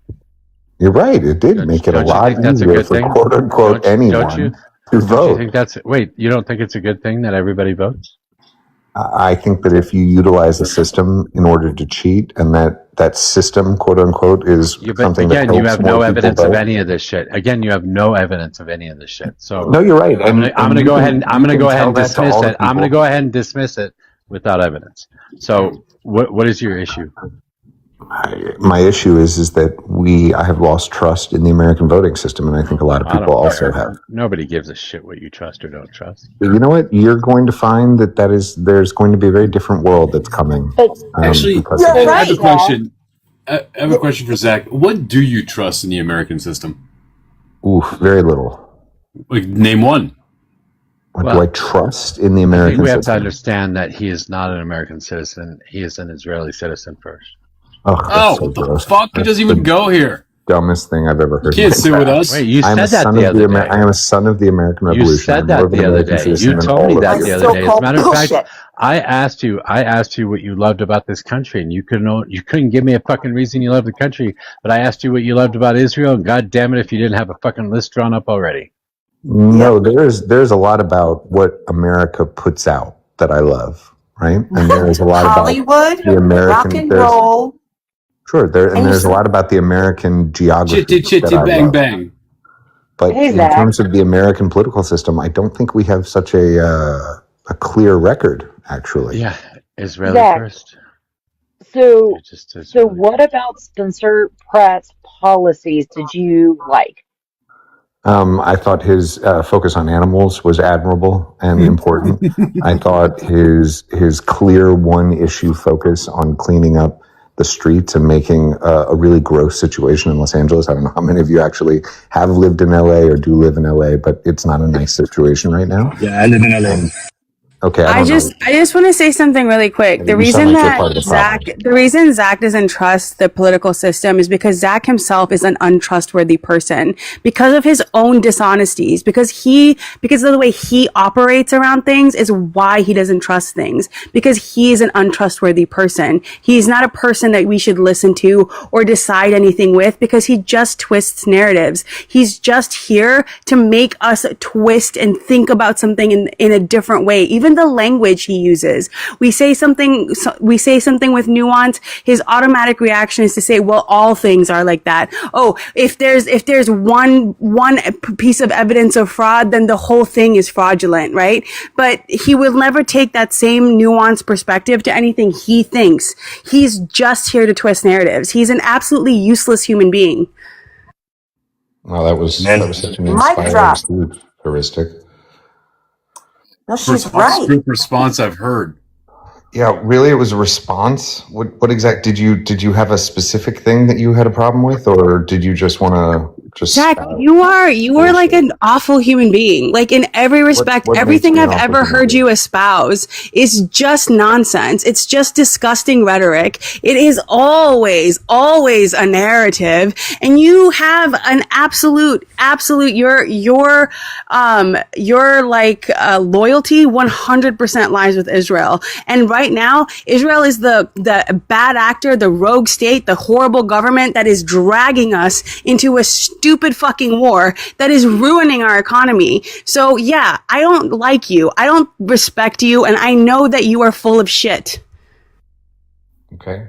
Well, I know since that you have no concept of what you're talking about in Israel, and the fact that you're willing to don't really stay. understand why we're in Iran. By the way, The fact that you can't actually name a single policy that I have, because again, what I do is I spend my time trying to figure out how to make sure that we feed, educate, transport help, give healthcare and housing to all people. What are you doing? That's my. No, you don't. You don't give a shit about any of those things, Zach. Okay. He comes in to talk about. Yet he comes in here to talk about the fucking voter fraud in California. Even though he cares about feeding people, he's worried about the voter fraud in California. No, you know what I'm worried about? You know what I'm worried about is that Spencer Pratt and Donald Trump have tried to change the system that has us so deeply broken. Nobody gives a shit about those people, man. Not everybody. These are just reality stars. These are reality stars who are narcissistic, who have no deep care for anything that they do. They have no deep knowledge of how anything works. They are just in it for their 15 minutes of fame, to get power, to get money, and then get out. They don't give a fuck about any of this. And it's very clear that they don't. They don't have any clear understanding of how anything works. They don't have a clear understanding or policy like that they are trying to put forth. Donald Trump doesn't even understand how the economy works. We get a good jobs report and he's confused as to why the stock market falls. He doesn't know how any of this works. He doesn't give a shit. He's bored. He wants to build a new ballroom and decorate DC. He doesn't give a fuck about any of the things he's doing. He doesn't. It's very clear. At least I will give it to him. It's very honest. Like, it's very clear that he doesn't give a fuck. So why in the fuck would you think that it's in LA's best interest to vote in someone who is just like that, who is just a reality star, who has no fucking policy platform, who has no experience, who doesn't know how to govern? Because the Republicans are shit at governing. At least with the Democrats, like, we can muddle along, we can do the wiggle, we can manage the thing and move the thing forward. At least keep it sealed together. That's the very least we can even expect from a big machine like the U.S. government. Again, I feel bad for how taken you are by this narrative that has kept us poor, sick. I'm not taken by shit, Zach. Deeply taken. You lack the critical thinking skills to really sort of think through how badly you're being fucked, and so you just I'm pretty sure that's you, Zach. I'm fully aware of how fucked we are. Yeah. That's the problem. I actually see the reality of what's going on. I know how fucked it all is because I understand the economy. I know how all of these government agencies run. I have an idea of how policy functions. You don't understand jack shit. Tell me how you understand the economy. Do you understand the economy better than Howard Lutnick, Scott Besson, Donald Trump? You understand the economy better than these people? Like, yeah, definitely more than Donald Trump. I mean, Scott Besson, I'm sure, has an understanding of how it works. He just doesn't have a spine or any semblance of, like, understanding reality right now to put forth good, solid economic plans, because we are fucked right now. There are 4 major economic things converging at the same time, which all have different ways of solving them, and we can't do all of them because some of them are completely opposite of each other. So I don't know what we're going to do as things continue to converge. I can see that that's happening. I work in that field. So what are these 4 things that are converging, just so that we're on the same page? The tariffs, the overvaluation of the stock market, the embargo we're having right now with oil, and the over-leveraged debt. All 4 of those things have happened before, and all 4 of those things have a solution. They just don't have a solution when they're happening all together. So tariffs being the first, like, truly worker-forced policy that any president is hurting us, though. There's a lot of things that we can't pay for. Yeah, they're just making inflation worse, and along with having an energy. Oh, there you go. Oh, did he leave? Oh no, he just moved. Yeah, it's not like the tariffs. You can use tariffs as a scalpel, but you can't use them as a blanket the way that he's been using them. Yeah, he told you that. And again, like, it hasn't helped. And we already know. Is that you as an economics professor say that you can't use you're just repeating a bullshit narrative that people have said now a million times. It's a scalpel. You have to use them like a scalpel. Is that the concept? Here's the problem with just saying that, though, is that the same argument can be made for you. You're just being fed the same bullshit and you're buying into it. No. My concept is very basic, which is that. Hold on. I want to know. We've been down this road before. You just keep talking. I want to know if you said the economics professor thing in jest. Is she an economics professor? Did you say it in jest?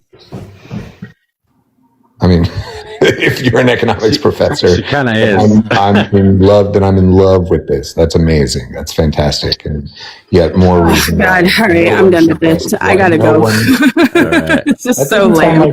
Are you an economics professor? I thought that was hilarious. She is. HR, please stay. Where are you an economics professor? Because she wants to dox herself? I think maybe you guys are just being fucking lied to by stupid people. Go look in the mirror. That's crazy. That was pretty funny, though. That was a little ironic. Yeah, the moment you wanted to talk about it, somehow she had to leave. At that moment, oh my gosh. You didn't want to be doxxed, Zach. You asked her where she was teaching. She's had it with you, like most of us. No, she didn't want to put up with bullshit, so she left. Guys, fair enough. Boy, I mean, it must be just fucking lovely to be as gullible as you guys are. Like, well, this is what happens every time. Zach. You got nothing left to argue with. We go through every talking point in your script, and now you go to the ad homs, and that's all you have. We haven't gotten even close to an actual discussion of this issue. We went through your whole script. We went through Iran, we went Iran, Israel. We went back to California. We did everything. We did the whole. All right. What do you think is so bad about it? We checked in on every patient. Why don't you tell me? Let's go back. Let's go back. How do you come to these brilliant political positions that you hold? What position are you talking about? Well, because you whatever positions have him sitting there telling me that like all of my script has been exhausted. Hey, Zach, you tend to center yourself.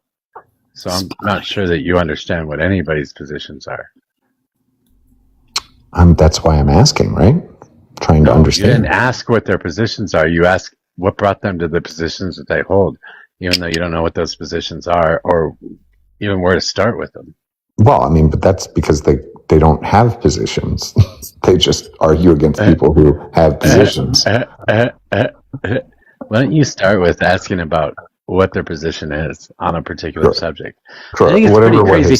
I think it's pretty crazy. You have to be one of the dumbest motherfuckers I've ever met in my entire life. You know nothing about logic. You have no idea how logic works. Like none. Mm-hmm. You're right. Do you have a degree? Do you even have a degree? No, absolutely not. Okay, that's what I figured. That is why I'm smarter than all of you. I got a full ride. So, no loans. Fucking guy. And you have no degree. Oh, shit. None? Didn't he just say that? Zachary.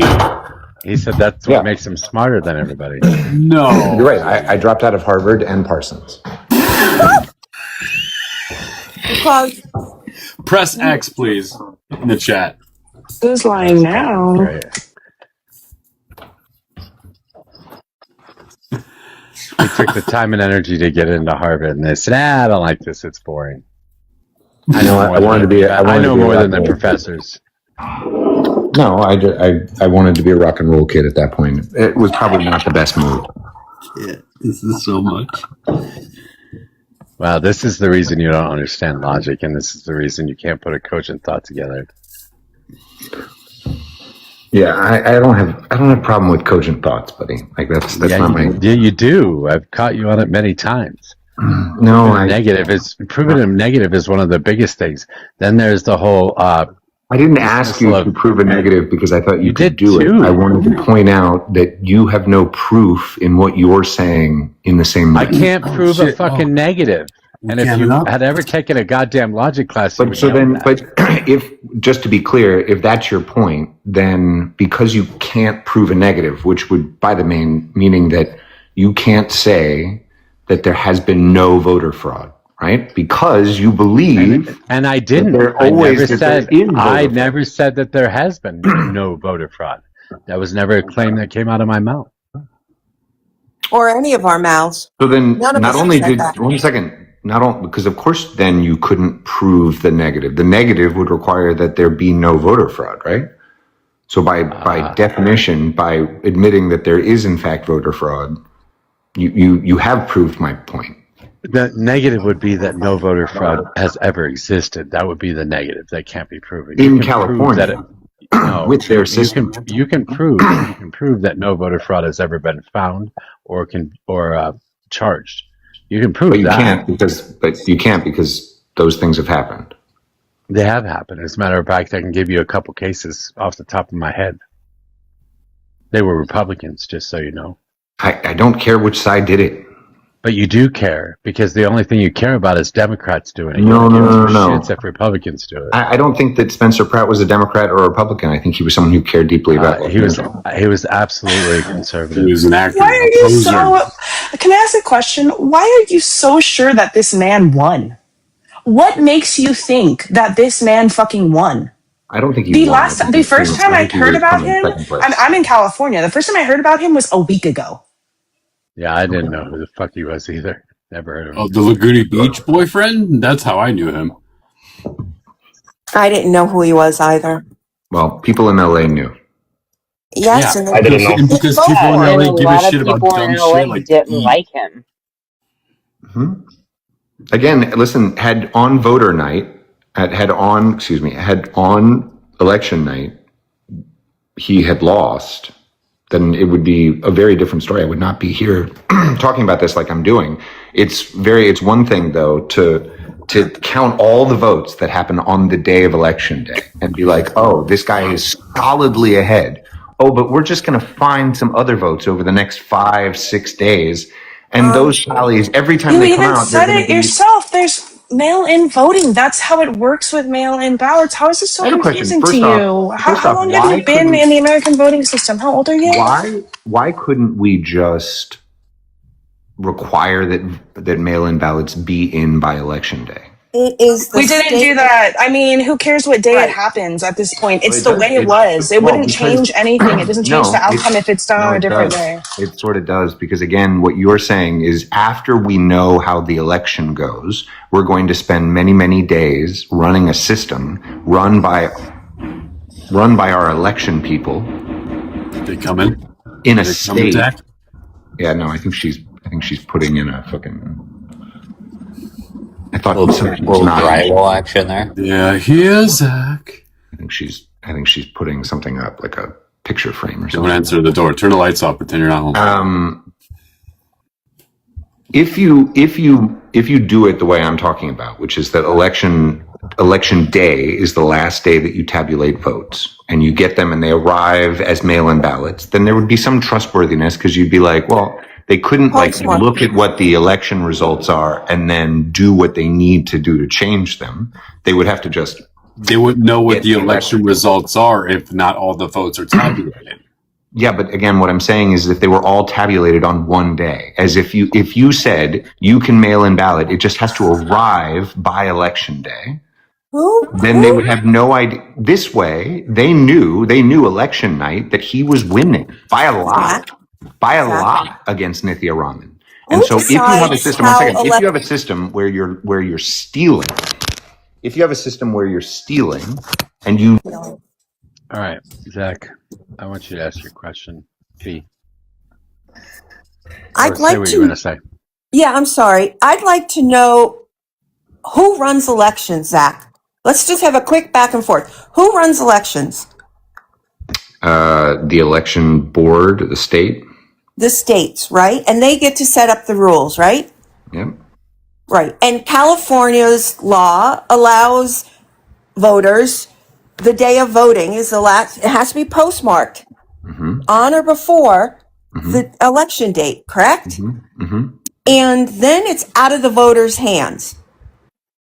It could take 3 days, it could take 5 days, yeah? It could take actually up to 38 days. Whatever it takes. If the people for California have decided that's the way they want to run it, then that's their choice. And it doesn't is it the system that's fraud. In power? Do you think that, I have a question, you do know what gerrymandering is, right? Yep. Illinois would be a perfect example of that, Zach. That's a thing where the state got to choose how to set up its elections, and then they did it in a way to ensure that they always win.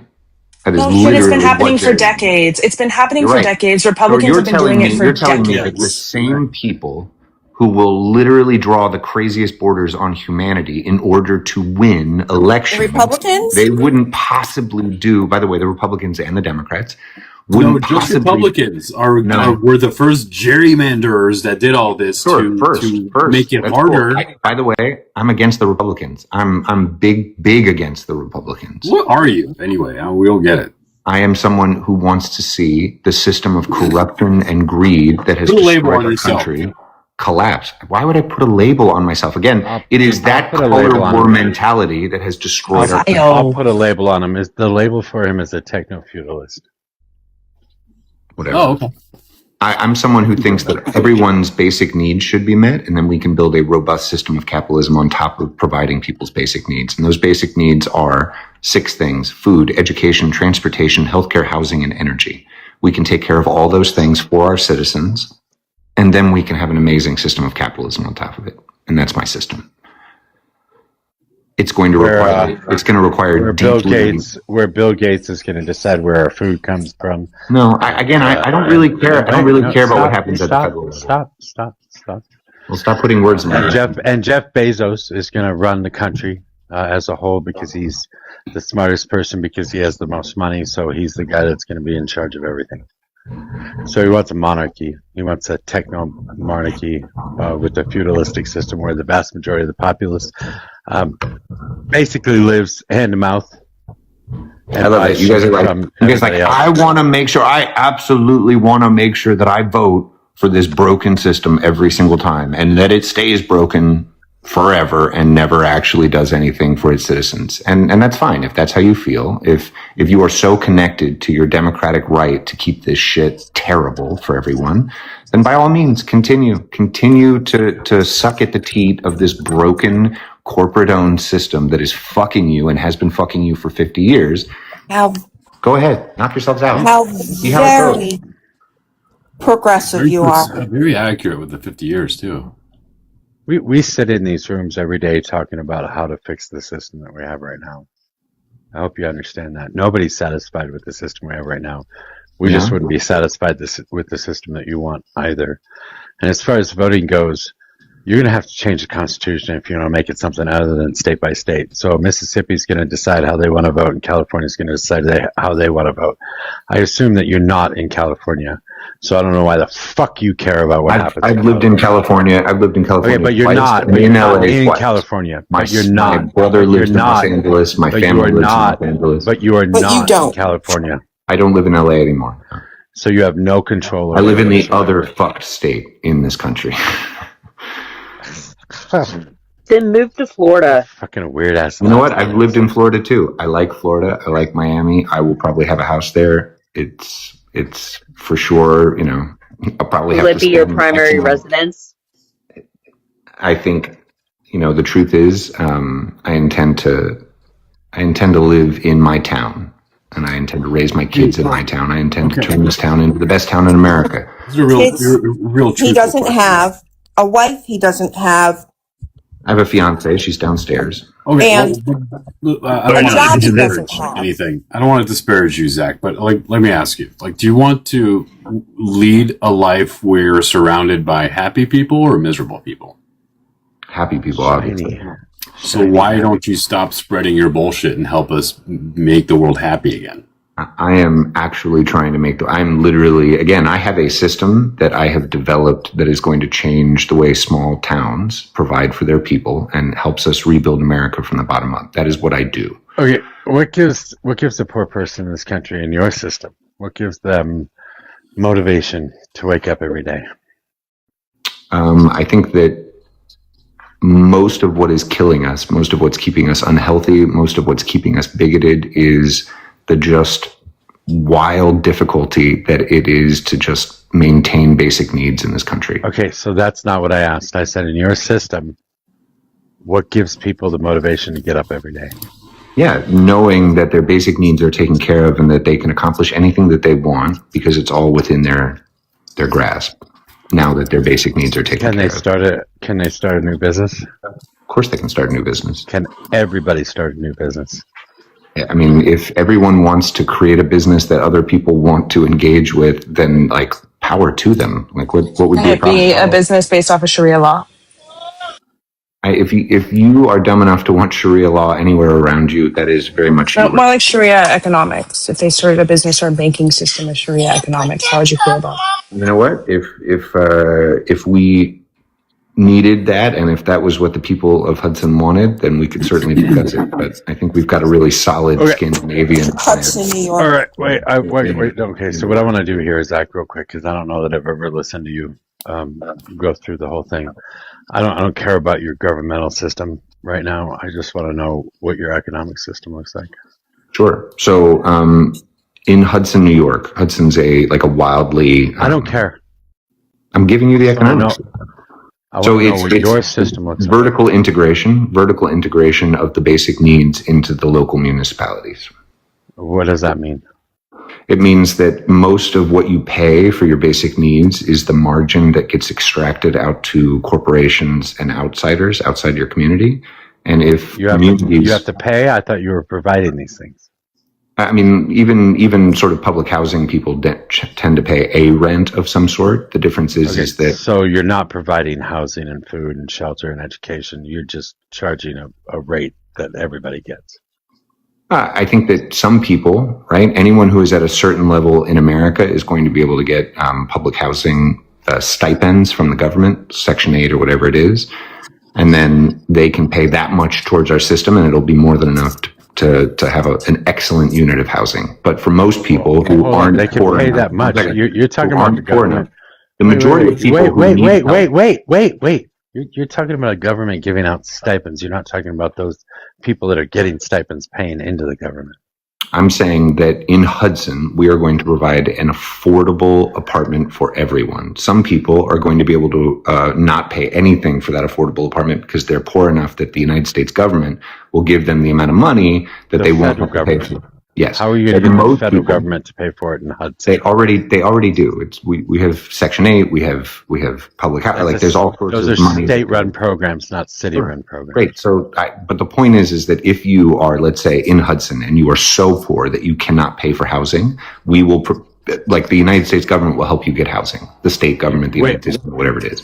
You can't tell the federal government what to do, and you can't tell your state government what to do. So now you're only talking about your local Hudson government. You know how Section 8 works? I could go buy a 3-unit property in my town. I can just go buy one, right? And then I can just go to the Section 8 office and I can just get them to rent my apartments for like $1,800 a month for a 2-bedroom and whatever. They just pay us, the landlords. That's how housing works. Certain codes and stuff, right? And you have to have a house of code. Listen, we do this, okay? This is not thank you for telling me about it, but we already do this, so you don't have to tell me about it. Yeah, and my dad worked for the Housing Authority for 40 years. Yeah, my dad worked at HUD. He was in the White House, and then he worked at HUD. Undersecretary of HUD, if I'm correct. Your father was the Secretary of HUD? That's what you're saying? He was a cabinet member?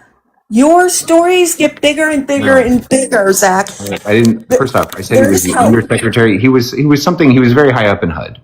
I don't remember what his specific thing was. Under Bush, he was very high up in HUD. How old are you? Sorry, it doesn't matter. The point is that. How old are you? I'm 40. My dad was very young. He was 27 working in the White House.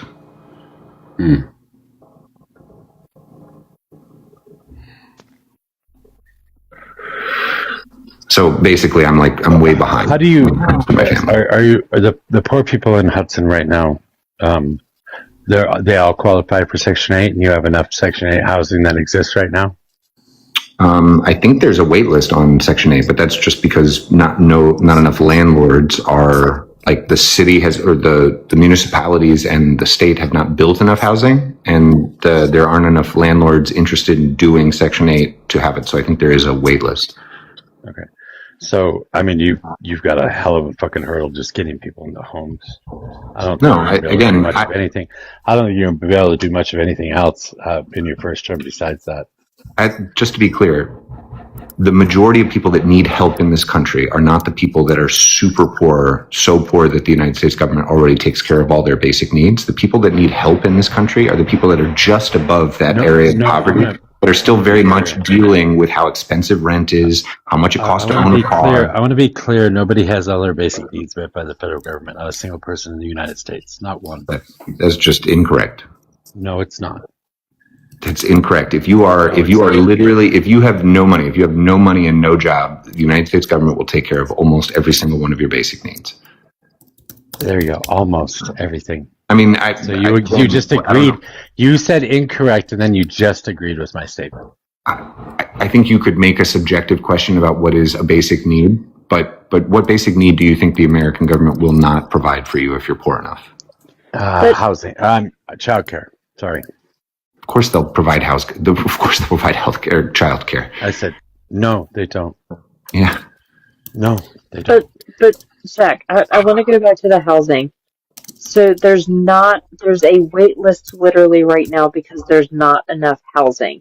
How would you, I guess, approach the people that don't accept Section 8 and stuff like that and get them to, if they're not already willing to do it? No, so we're going to make building a priority in our town such that we build more units than are needed to house everyone. And not only are we going to build them, we are going to own them. The city is going to own them. The city is going to finance them, and the city is going to build them, and the city is going to own them.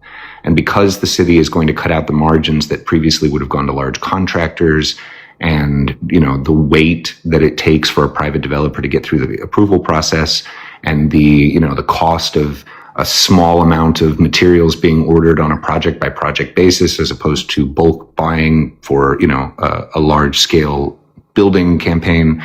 There are ways that if a town cares enough, and if they act like a developer would, they can provide housing for about 40% cheaper. And when they provide that housing for 40% cheaper, since they don't need to make a margin like a private developer needs to, they can pass that 40% on to the people that need housing.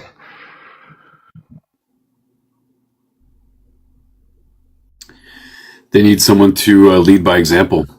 So Singapore provides 80% of its housing for its citizens. Vienna provides something like 60%. We're not Singapore, and we have a different kind of government in this country. There's no reason why we're not Singapore. I'm sorry, but you are working in a local town, not changing the federal government. I'm not trying to. There's a lot of reasons that you can't get this. There's a lot of reasons that you can't get this shit done. There's no reason why we can't get this shit done. We have a charter. There's a lot of reasons that you can't get this shit done. So we have a charter in Hudson. I need about 250 signatures to put a brand new charter on the ballot, direct to the ballot. And then in November of 27, we are going to run what is called the Abundant Hudson Plan and the Abundant Hudson Charter. And we are going to get it on the ballot, and then we are going to direct vote our new charter, which will have all of these, mechanisms in play directly into. You can't tell the federal government what to do. I don't need to tell the federal government. I don't know what you think I'm telling the federal government what to do. And in fact, because you know how I operate, I'm going to get so much more from the federal government than any previous, that's impossible. Performative Donald Trump hating liberal. That's still impossible. That's impossible. Okay. Again, I have spent my whole life doing things that people told me are impossible. I have no problem doing them. Yeah. Okay. I've worked in government. I know you haven't. So. You're right. I am unwavering in my belief that people deserve their basic needs, and I think that is going to be. I don't disagree with you on the deserving of basic needs. I don't disagree with you at all there. But that's but that's not what I'm talking about.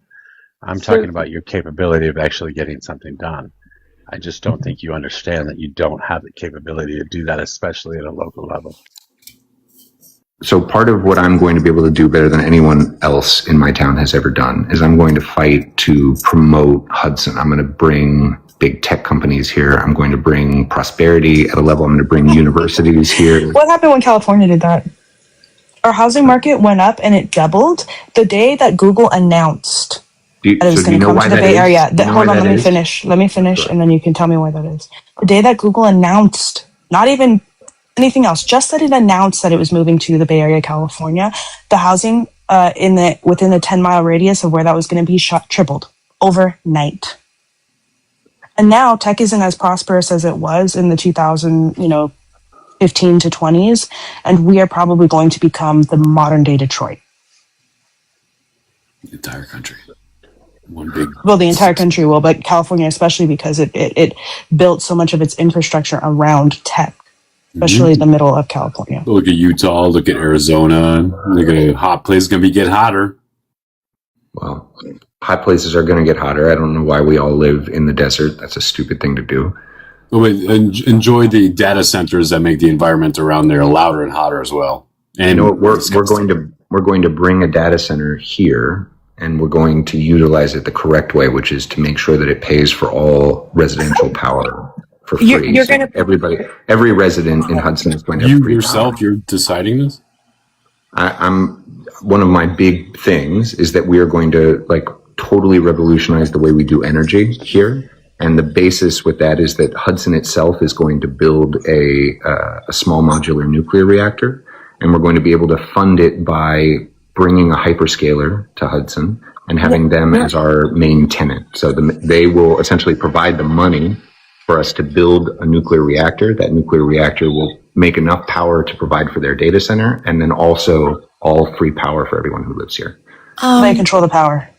They control the power because we control the power. Hudson will own the power.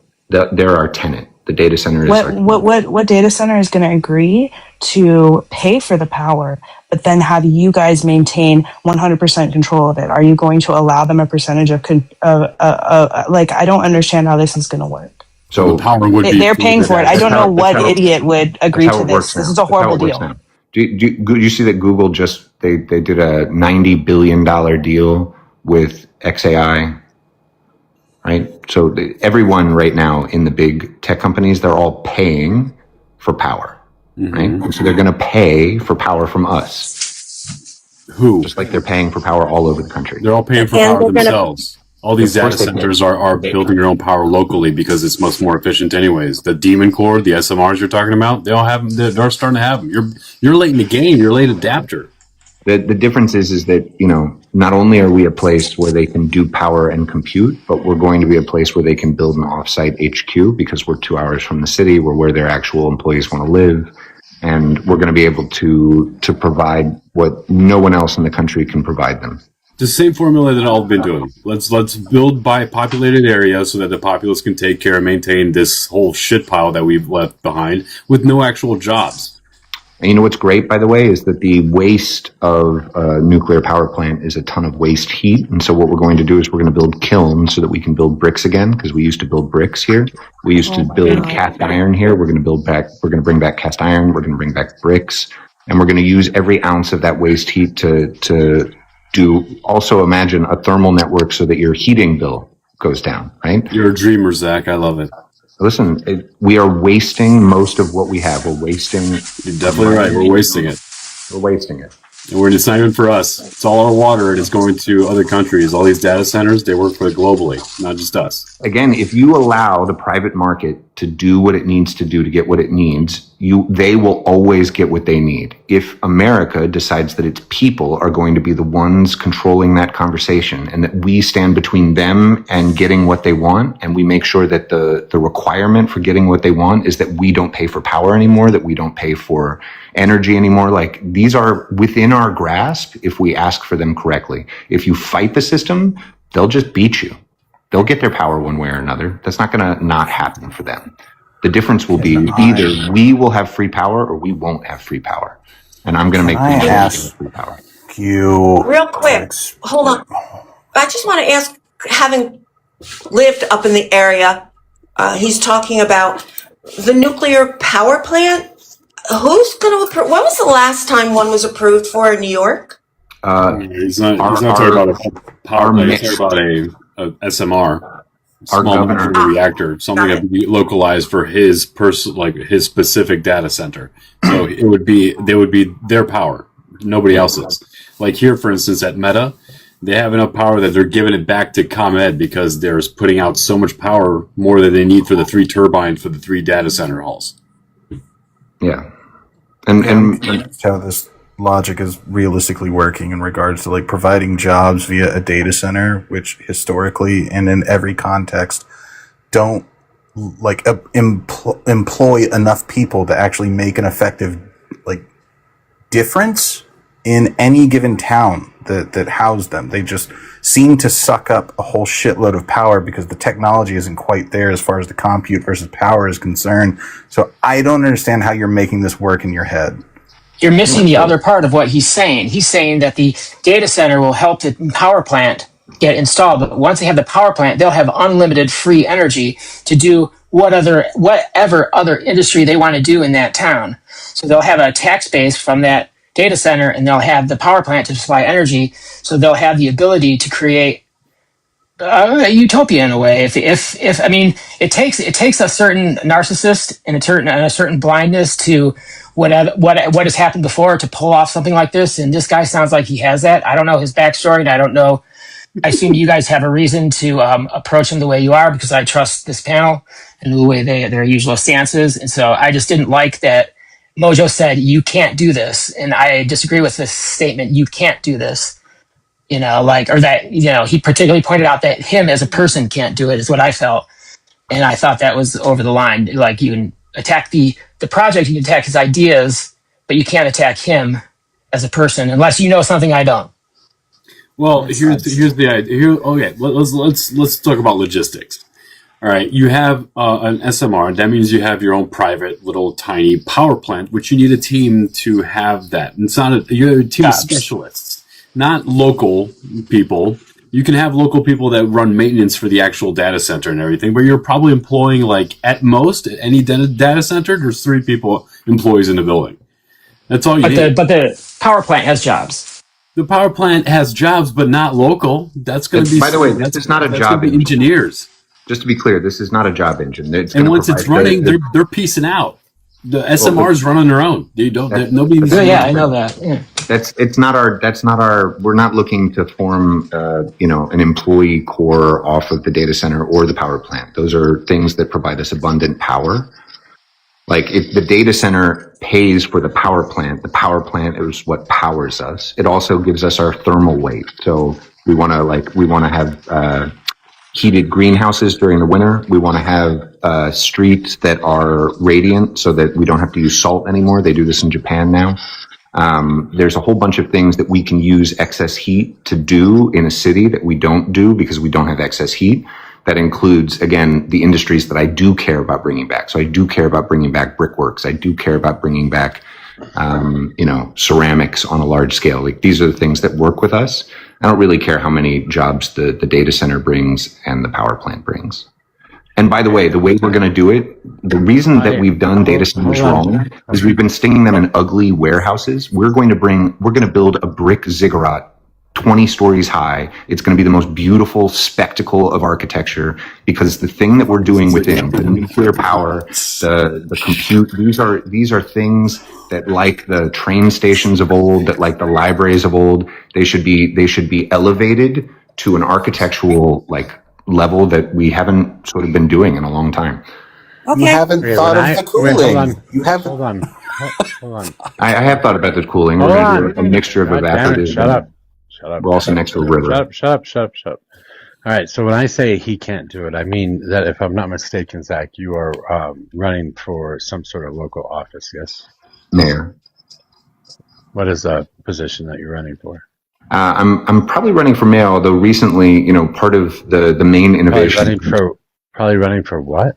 Mayor. Mayor is but I might not. I might run someone else for mayor, and I might be the architectural governor, which is an appointed 10-year position that handles all planning and building. Okay, well, you'd have to get through your local chamber and all that nifty shit too. That being said, the reason I say that he can't do this is because, first of all, it's a local fucking city. It's a city. This is city council we're talking about. This is a fucking mayor that we're talking about, and a mayor that might be able to appoint somebody if the city council approves that person being appointed.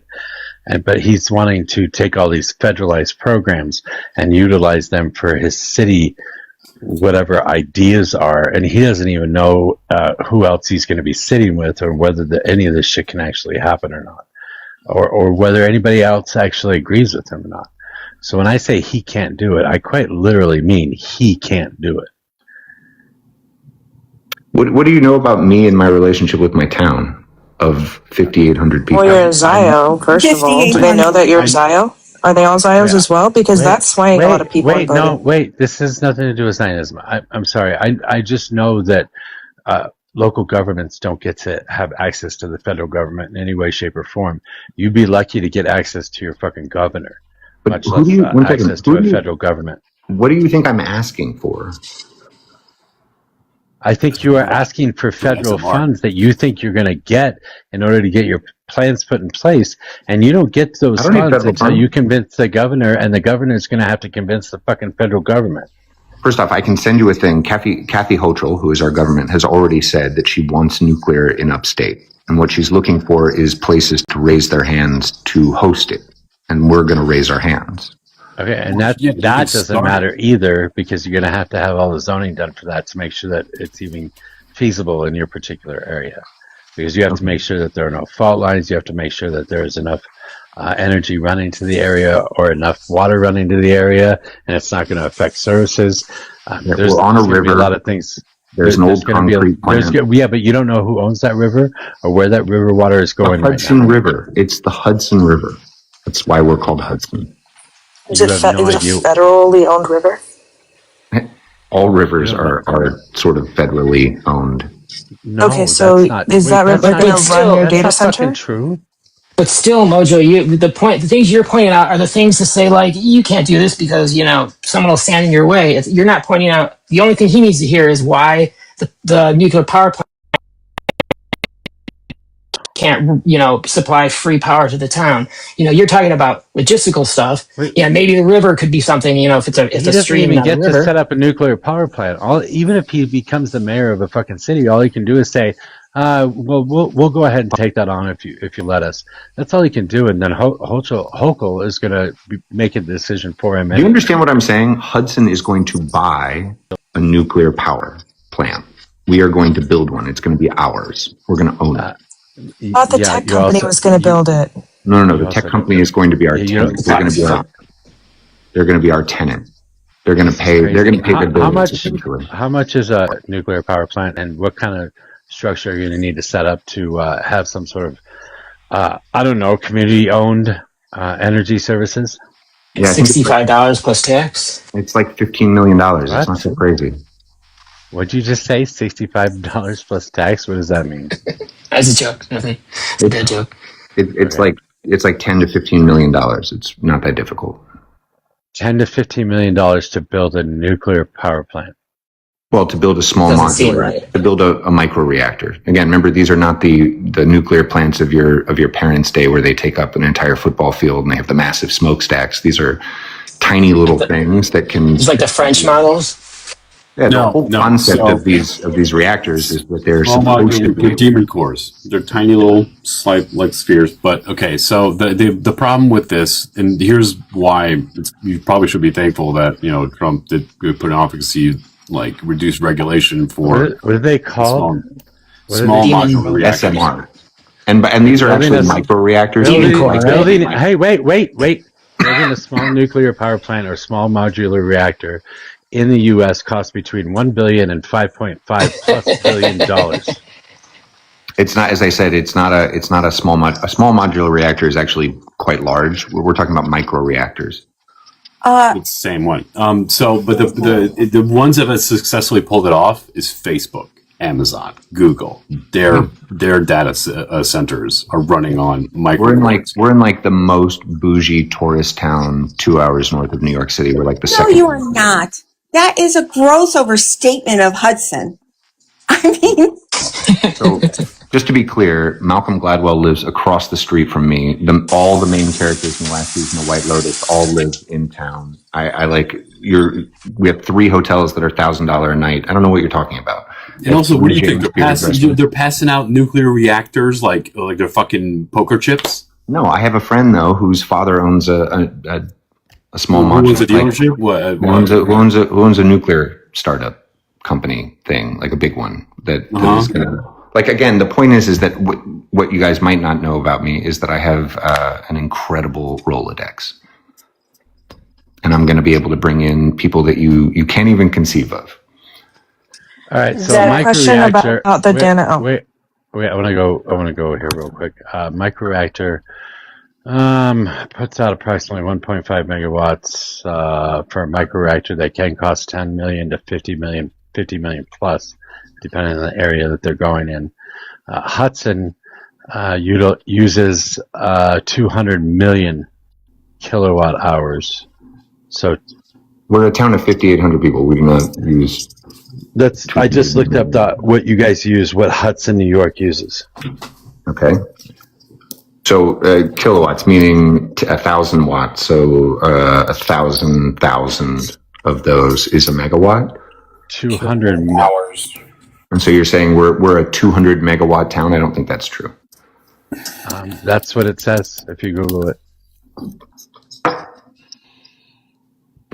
Also, I'm confused as to how you're supposed to be paying for the majority of all of this on top of, okay, so you're stating that it's not going to be a traditional nuclear reactor. It's going to be a micro one that is going to make the data center pay for itself and pay for everyone's basic needs.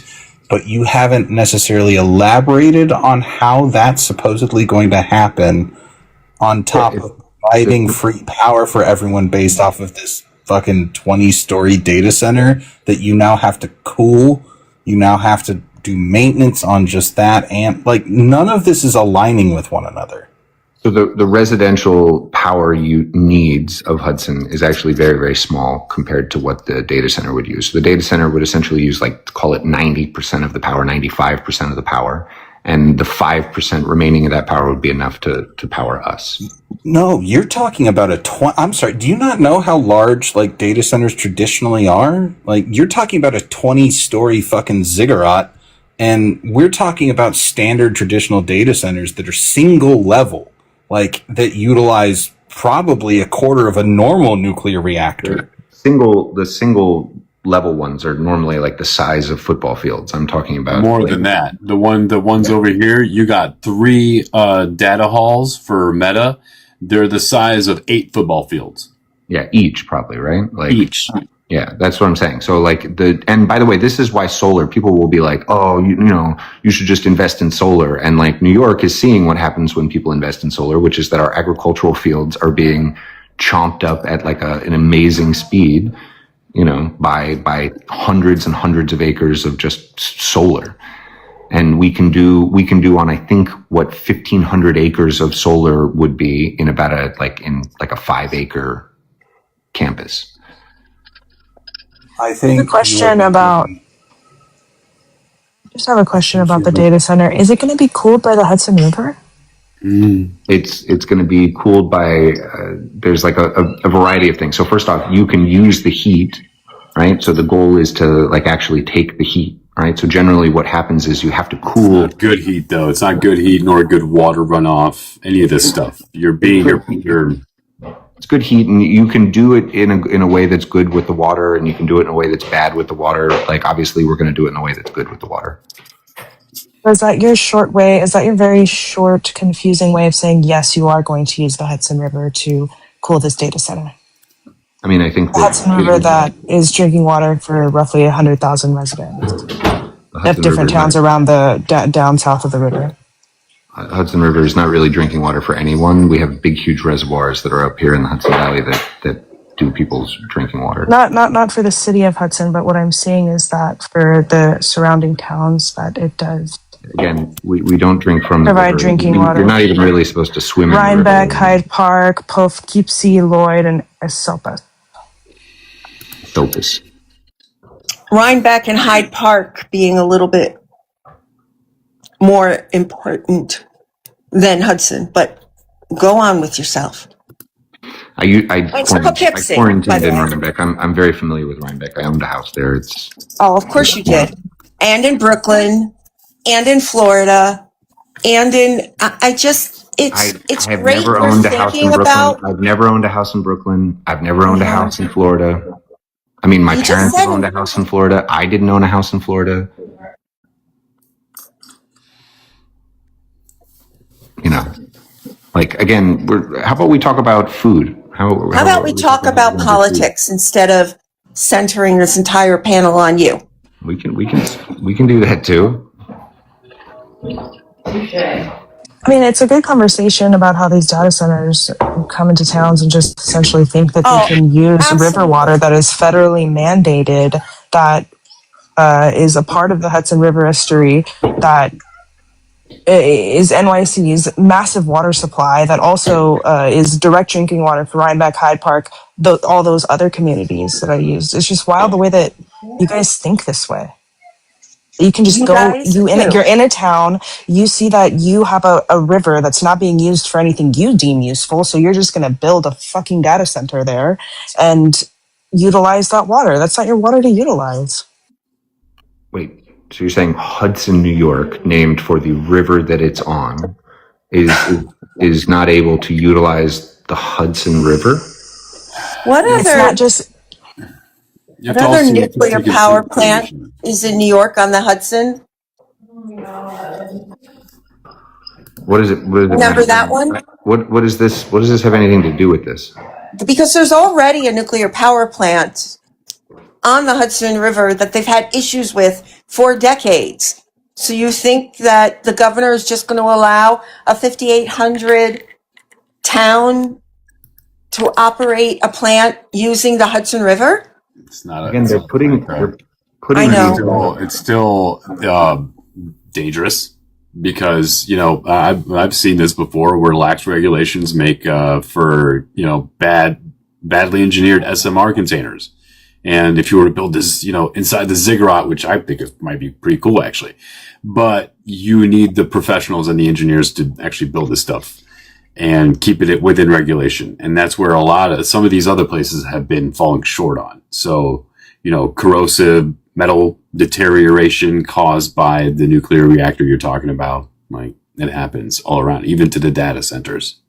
Listen, I love the Hudson River. I'm like a huge animal nut. I'm like I'm an environmental person. Like all I want is beauty, and I want a good life for the people that live here. And so I'm certainly not going to do anything that provides, let's say, power to my people that also hurts our river. How is another data center going to help any of that, though? Again, data centers are coming, whether you like it or not. Exactly. They're coming. So why is yours going to be a good addition? Why? The data centers are not the problem. The problem is the extraction of local resources and money from communities. And that is what happens when you leave it up to the data center to figure out how it gets there. It'll just spend the money to go through your local approval process. It'll pay off who it needs to pay off. And then it'll get there. And then guess what? It'll be there and you'll still have to pay power. I'm getting bit mining vibes from you. Like this is just a bigger, like macro version of what you were trying to scam before. Like, are you Stockton Rush? It seems very haphazard of you to do all this. I think that all that we're trying to do is we're saying, hey, listen, private developers come to our town and they build houses. Why? Because they know they can make money. Well, if they know they can make money, then why don't we as the town build our own housing? Right? Why don't we be the ones that build the housing so that when people rent housing and buy housing, it doesn't go to some developer's piggy bank in the Caymans, it goes back to your community and it allows for more houses to be built. And why, instead of paying some utility to get our power, why don't we just make the power? We're in a new era where we can build microreactors. Why don't we be the ones that provide power? Well, questions. Why don't we?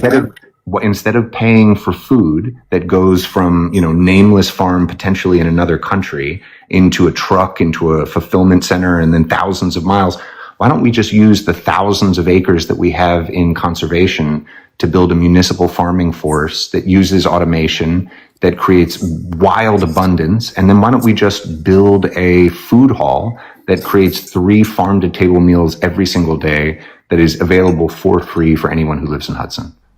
That's great. Better idea. You had me in that one too, but it's like you have me in the first half of everyone, and then you go automated field hand and stuff like that. It's like why is everything got to revert back to AI and taking jobs away, and then it's not adding another data center that is useless.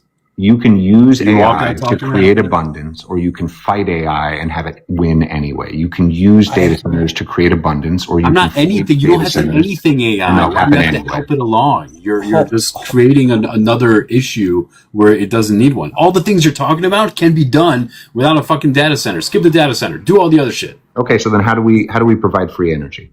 Hold on, you were skipping over a whole bunch and generalizing that somehow the data center is going to be able to provide for the entirety of the community without nailing down any of the specifics or anything as to how that works. For all you know, you could build a data center and it just fucking flop because 12 more come up and you're just another product of the capitalist system where this all just crumbles.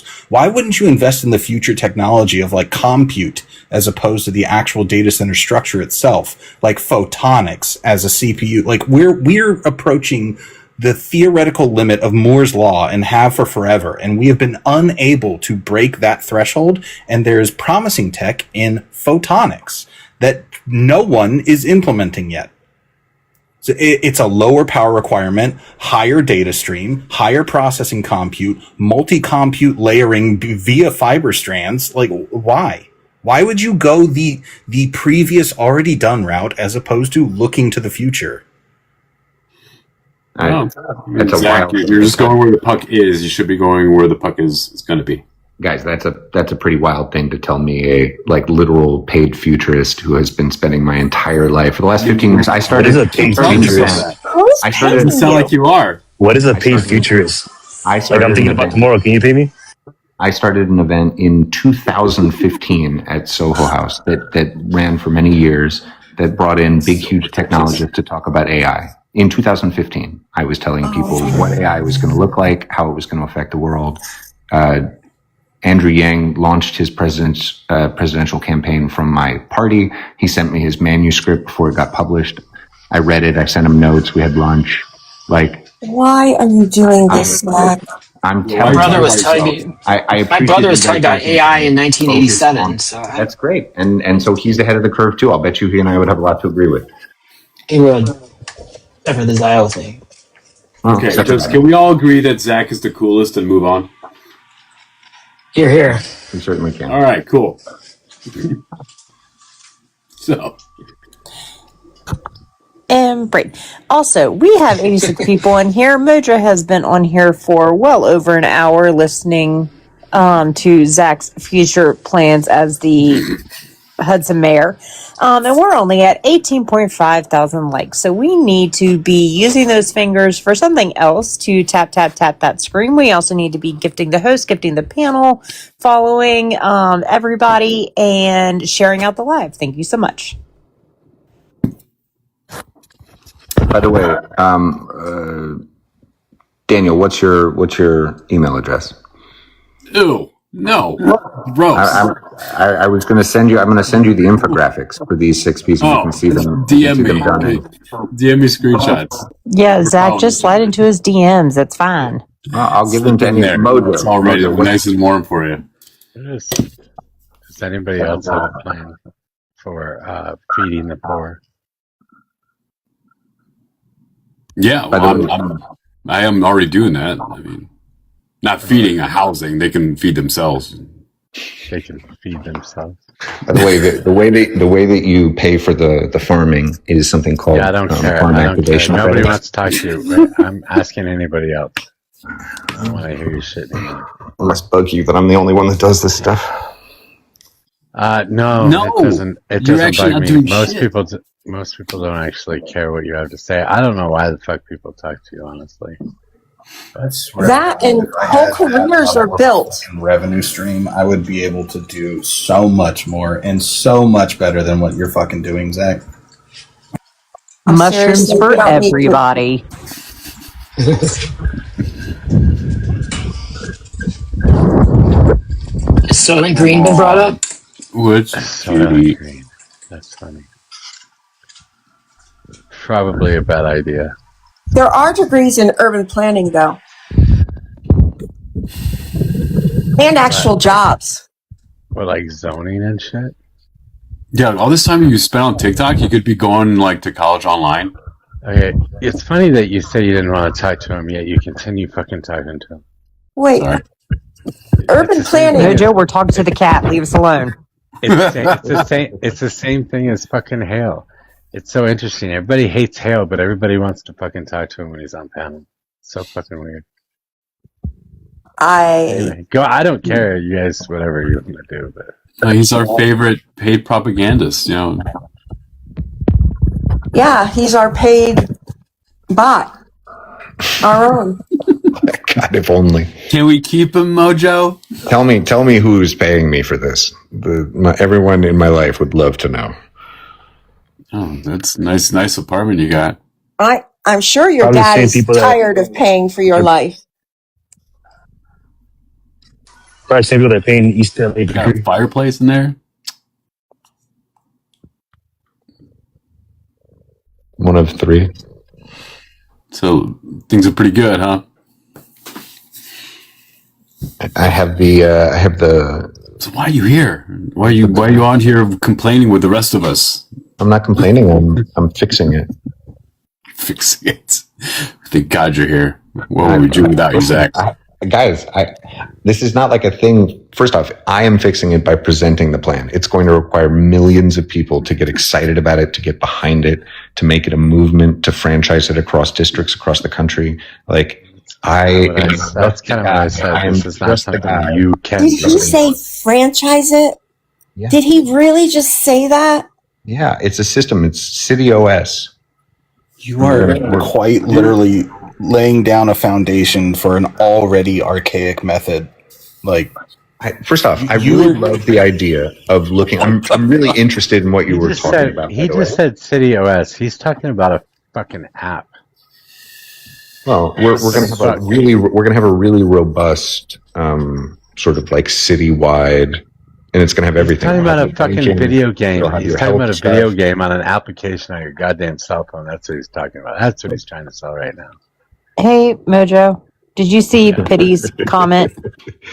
No. Sardonic, sometimes it's the most. He wants to cash in. Cash in. That's something. If you want to cash in, go ahead. He has a +1 Galaxy. Oh no! Oh, that's right. Okay, that's what that came from. So who does he want to drop? Well, I think I wonder. I'll guess. Oops. Oh. There you go, Letty. You are correct. Just took me a sec to realize what she was saying. Well, actually, she had to be very blatant. That's what she was saying before I understood. I actually feel sorry for him now. Yeah, because the reality of it is he's 40. He's stuck. There's no real career path, and he needs something. He needs something to keep the lights on right now. You know. But I want to be clear that he said City OS. I mean, he's quite literally just trying to make like a computer program out of this, so that other people will buy it and use it to build their own cities or some shit. I don't know if it's going to be a video game or if he actually thinks that like real life people are going to buy it to actually build real life cities, but I don't know. Should be. You're on it, Zach. You got the next best thing everybody's going to be using. Pretty weird. Is Mimi in the room? Curious wants to. He's been wanting to come up. I've dropped him a couple times now. Do I give him a chance to apologize without Mimi in the room? You curious? I thought he was up already, and then he dropped or what? Yeah, he dropped. I kept dropping him. Somebody kept bringing him up. I kept dropping him. Well, I think he should have an opportunity to defend himself. But I think he should apologize to fucking Mimi first. Oh, absolutely. But Mimi's not here to be apologized to right now. So, can someone send out a bat signal for Mimi?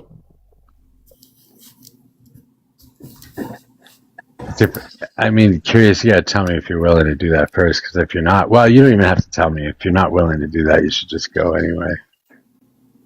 Because that was pretty gross.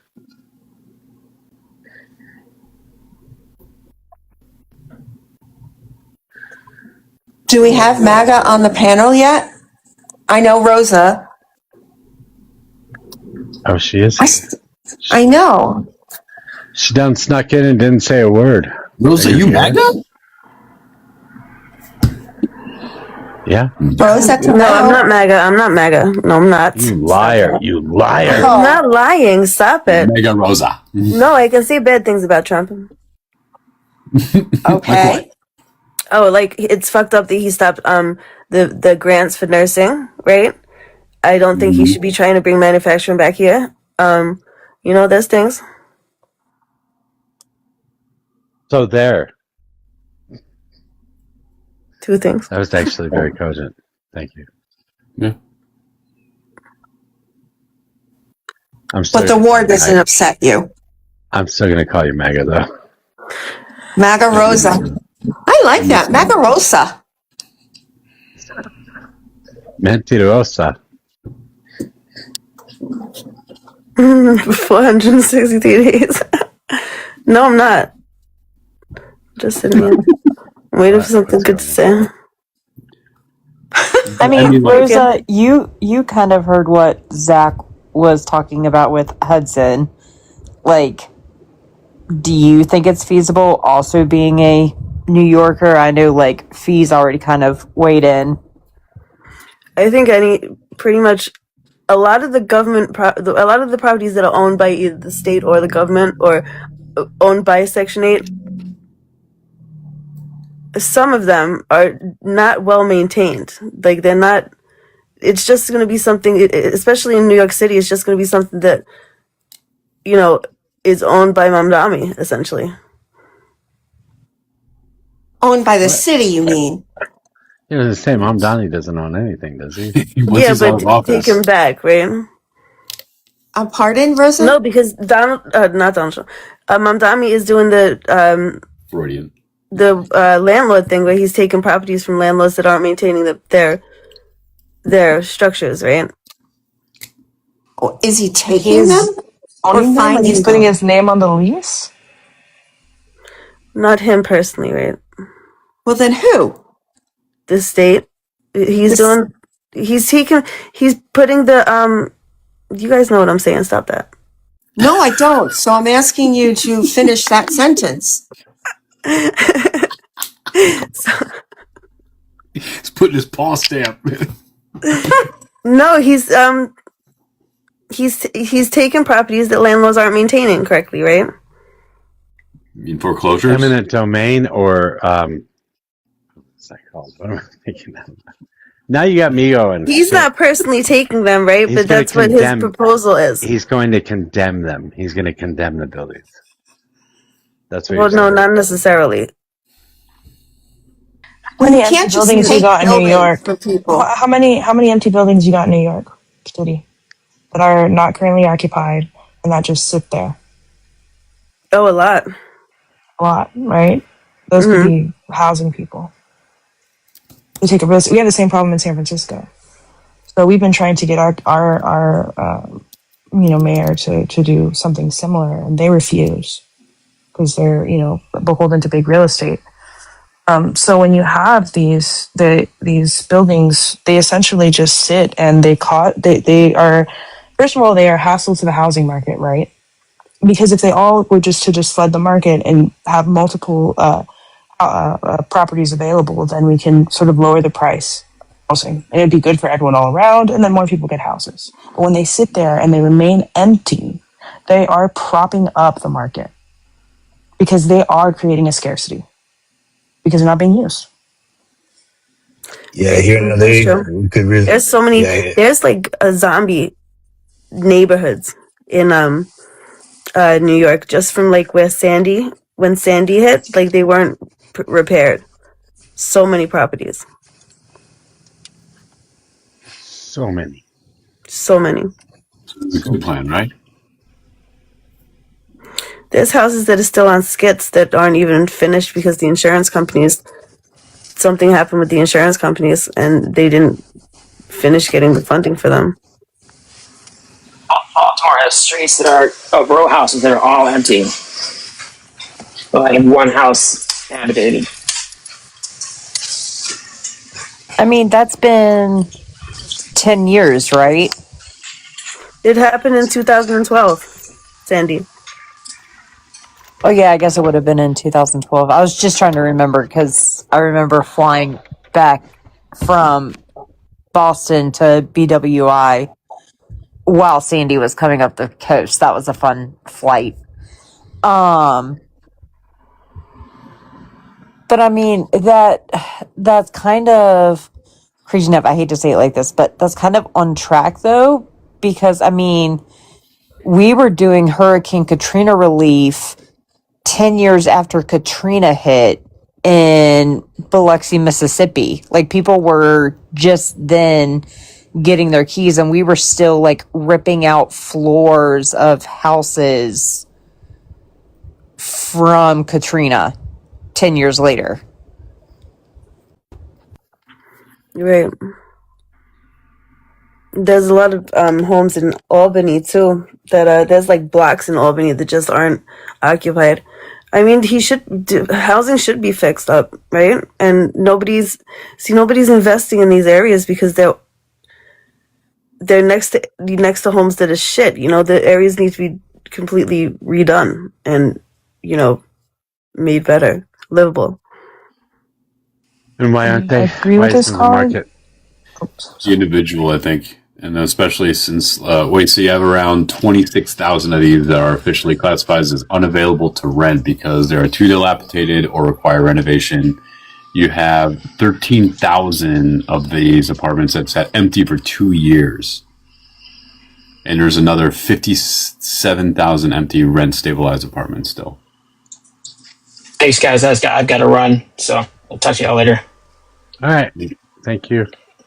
And I'm thinking to myself, I have the same issue. Giving me a hard time, by the way. I'm housing two vets, one in Iowa and one in Illinois, and it's because I have two empty condos.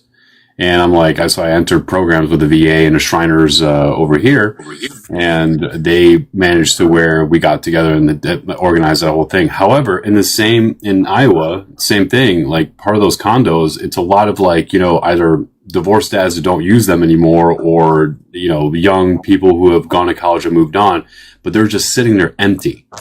And I had this guy tell me, he's like, well, this is great what you're doing for me. Why don't these people do the same thing you're doing? And I'm like, it's on them. You can tell them, like, hey, why don't you do this? It's just an extra work or extra legwork to just get the paperwork done. But it wasn't anything big to get it pushed through.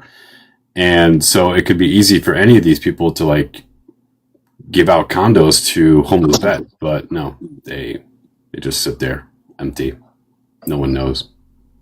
Yeah, and this one's I got an article about it saying that it's the top 10 landlords. So I'm assuming that isn't really like mom and pop landlords that he's trying to put under a microscope, but more so probably corporate landlords. Yeah, they're company condos that I like buy and maintain from. So it's an actual like, you know, condominium board, and there's a pool that I've never been to in like a main building. And so they're, you know, people own these condos individually like I do, but they just sit there empty for years, year round. What I get tired of is having to defend California and New York as being the bastions of progressive political movements, when in reality I haven't seen a whole super ton of movements from either one of those states.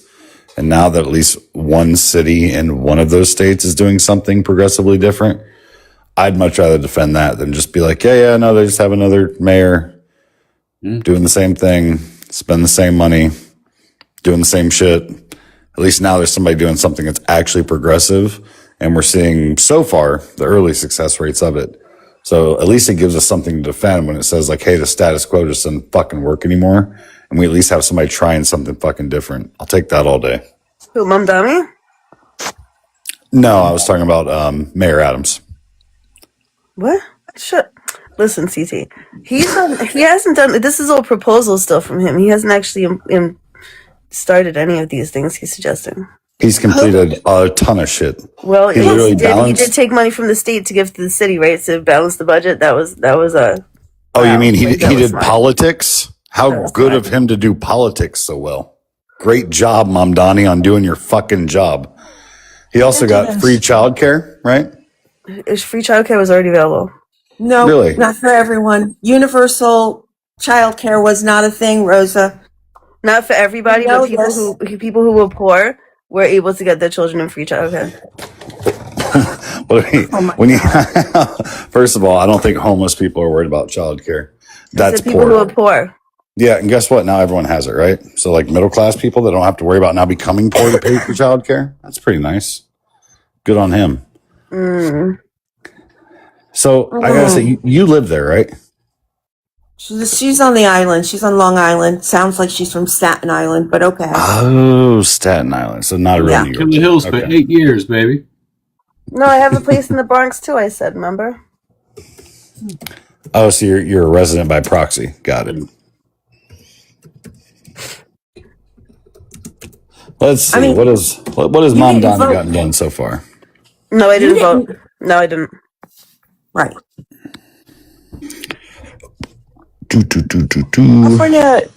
California does really try, though. We've put in so much legislation that we were so hopeful for and got so many people on board for. We were trying to make insulin in-house, $10 a vial, so we didn't have to buy it from Big Pharma. We were trying to do Medicare for all, but California only. And it just got completely vetoed by Gavin Newsom. It's 40 million fucking people. Like, whenever somebody complains about California, I'm like, that should be 3 different fucking states.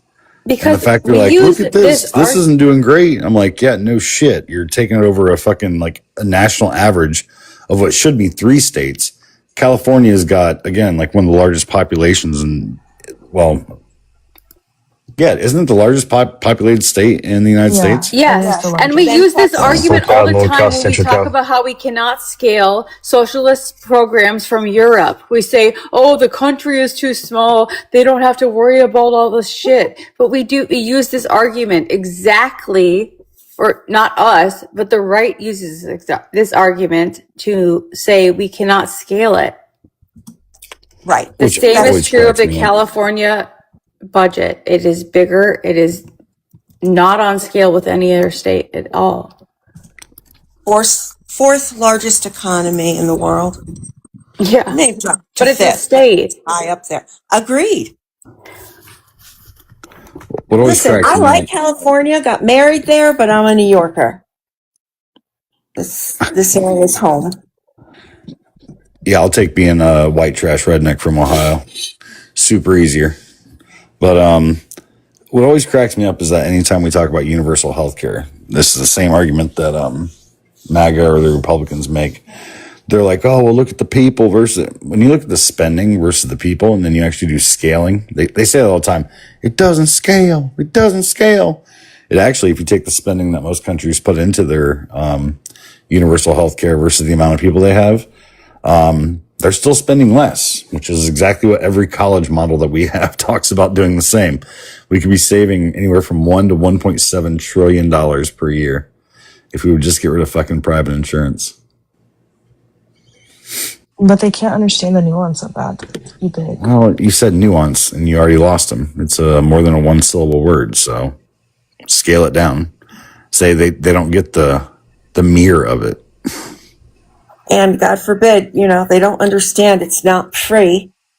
It's just, or that they're paying that amount or more. I mean, just to cover me and my husband was almost $2,000 a month. Was it? Maybe under 2, but certainly over, it was like 900 $1,800. That's insane. Yeah, and that's before the deductible. No, it was based on my salary as well. So. No, true. So let's see, Rosa. So far, things he's done as mayor in about 6 months. He has secured roughly $1.2 billion toward expanding universal child care programs. He launched free child care programs for thousands of children in high-need neighborhoods. And he expanded access to 2K and 3K programs. Housing actions. He has signed executive orders aimed at speeding housing developments. He's implemented tenant-focused initiatives and housing reforms. He's pushed affordability measures for renters. EOs, during his first weeks in office, he issued numerous executive orders related to housing, consumer protections, democratic participation, and administrative restructuring. He also revoked several late-term executive orders issued by former Mayor Eric Adams after Adams' indictment. His city-run grocery store initiative announced the first location for a city-baked grocery store in East Harlem. Project's part of a plan for one city-supported grocery store in each borough. Stores are planned but not yet open. Basic city management. He oversaw the city's response to major winter storm early in his administration. Obviously, we all know what happened with the people that got jobs and how well they actually handled the snow removal.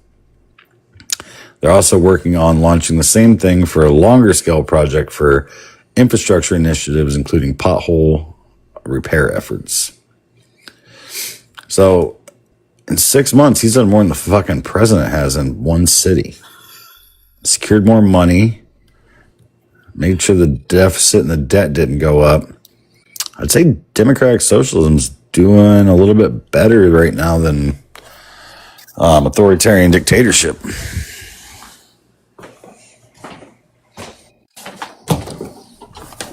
Amazing what magic can happen when you have someone qualified in their position.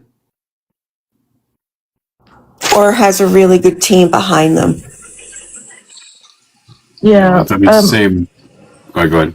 Yeah, no, Andor. you were talking first. I didn't. I'm going to drop. Go ahead. Good night, everyone. Good night. Thank you. Good night.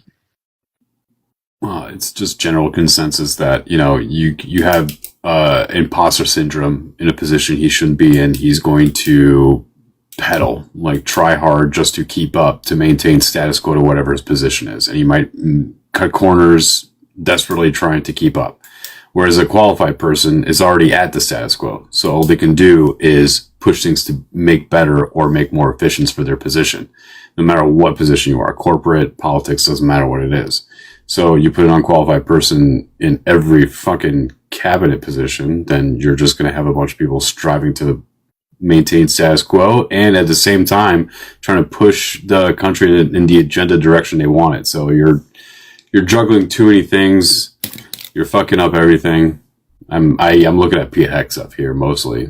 He's in a position you have no idea what he's doing, and it's deprecative to our entire military operations everywhere. I've really been thinking about this since Trump's first presidency.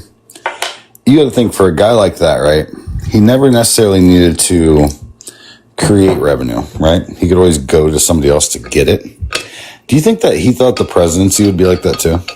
In his head, he just thought well, I don't need to actually create or do anything. I'll just go get the capital from somebody else, push it down the line, and when that capital doesn't have return investments, I'll sue him, we'll tie it up. His entire life has been that, right? Just get capital from somebody else, invest in something, create something big, slap your name on it, let it go to shit. As it goes to shit, spend the next 10 to 15 years in court. But then while that's going on, do the trademark thing, get your actual revenue from that, slap your name on some other bullshit, and just keep this fucking money train rolling for the next 30, 40 years. And I think he got into the presidency and was like, oh, fuck, I can't do that. And actually, I think the best thing that actually ever really truly happened to Trump was C-19, because it gave everybody an out to realizing how fucking terrible the economy was because of tariffs. Everyone thinks that was the one thing that slowed his economy down. His economy was only decent coming off of the Obama administration. It was on a slight decline in 2017. Tariffs were about to tank our fucking shit. And literally, C-19 just masked it and was like, nope, this is the reason everything went to fucking shit. Look over here. Mm-hmm. He got fucking lucky as fuck. He has his entire fucking life. Somebody shoved a fucking lucky ass horseshoe right up that kid's ass the second he was born. And it's just amazing to me. What is these rich kids just skating by and never getting punched in the face? Someone needs to punch him in the face before he perishes, just so I can have the satisfaction of knowing he knows what that feels like. Isn't it weird that rich kids always seem to have that same horseshoe? It's weird. It's almost like you'd call it a privilege of some sort. Just conveniently reoccurring luckiness, I guess.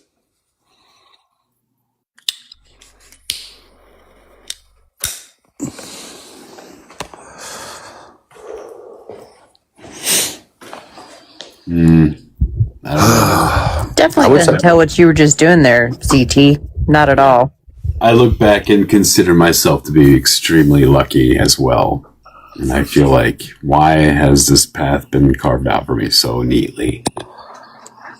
Well, shit, man. Lucky for you. I took the shit. Mojo, are you Has anything to do with it? I took my path down like a fucking 17-inch drywall. gaming? Yeah. Why? Because you seem like little, like. It's a panel full of liberals and Rosa. There's no opposition. Mojo is the board. I thought Rosa was the opposition. Come on, stop saying that about her. Mm-hmm. Rosa is the friend. Hard to Rosa. Millennial, you got to figure out all these like parasocial. There's a lot. All right, this is a web work, spider web. You got to figure this shit out. We are friends now. Tomorrow we will hate each other. You got to keep up with the times, kiddo. All right, so you guys are a lot to keep up with. I'm going to be honest. I didn't have this much to keep up with in middle school. Okay. We are very popular, for sure. Yeah. Rosa. All right, Rosa, tell me Mom Donnie. Mom Donnie is so his snow removal. I don't know how you can say that was successful in any sense of the term, because It was actually really successful. Because the Department of Public Works did not do that job. The fact that he hired people to actually do that job is fucking wild. What if one of those people would have failed? They didn't have insurance on them. They didn't sign insurance contracts. And on top of that, didn't you need 3 pieces of ID to actually do it? And he's over there saying that he doesn't even want ID for voting. Like, that's wild. Then as far as the government grocery stores, he has a certain budget. Well, let's not run too fast. I know you like to throw a bunch of shit on pile at once. No, I don't. Go ahead. No, I don't. That's not me. Where did Mom Donnie say you shouldn't have any ID to vote? He's not part of that party, bro. He's like say what you're gonna say. So much say what time you were on gonna Penny's say. panel that he doesn't know what way is up and what way is down. Come on. Mom Donnie is like the Rosa. Like, what's the guy with the mitt in the Avengers thing? The guy that ends the world, right? Thanos? Yeah, that's like their Thanos. No, I've learned. Actually, oh shit. I forgot I made this for Rosa. Hold on 1 second. Oh no. Will you make me as Thanos? Yeah, I can do that. So for my own snap of the fingers. So have you been up on the panel before? Not this panel. I was in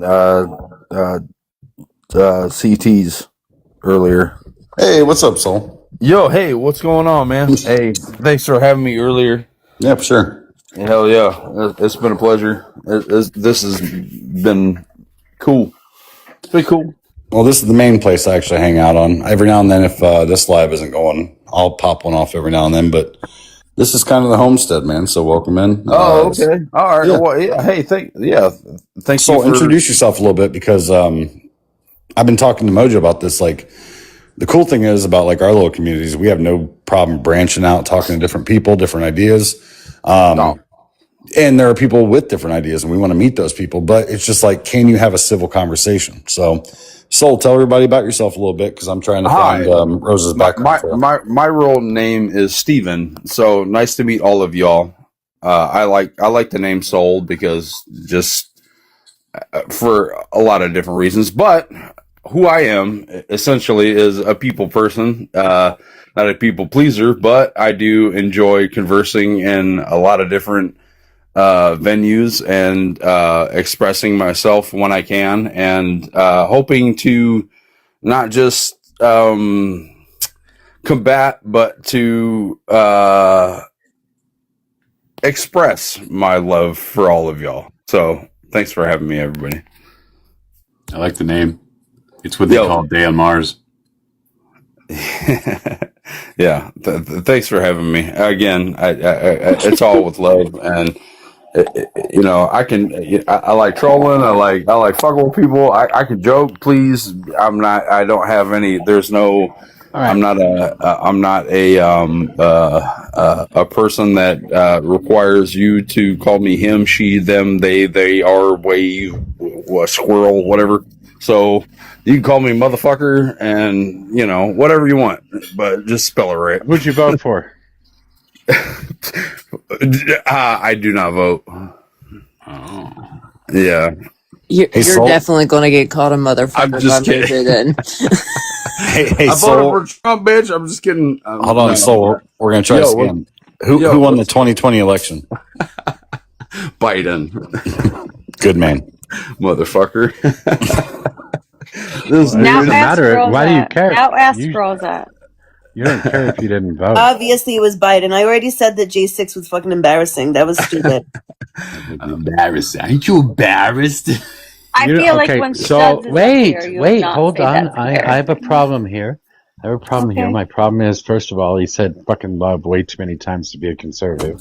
But then he said some he, she, fucking they, them bullshit. Mm-hmm. So now, why don't you vote?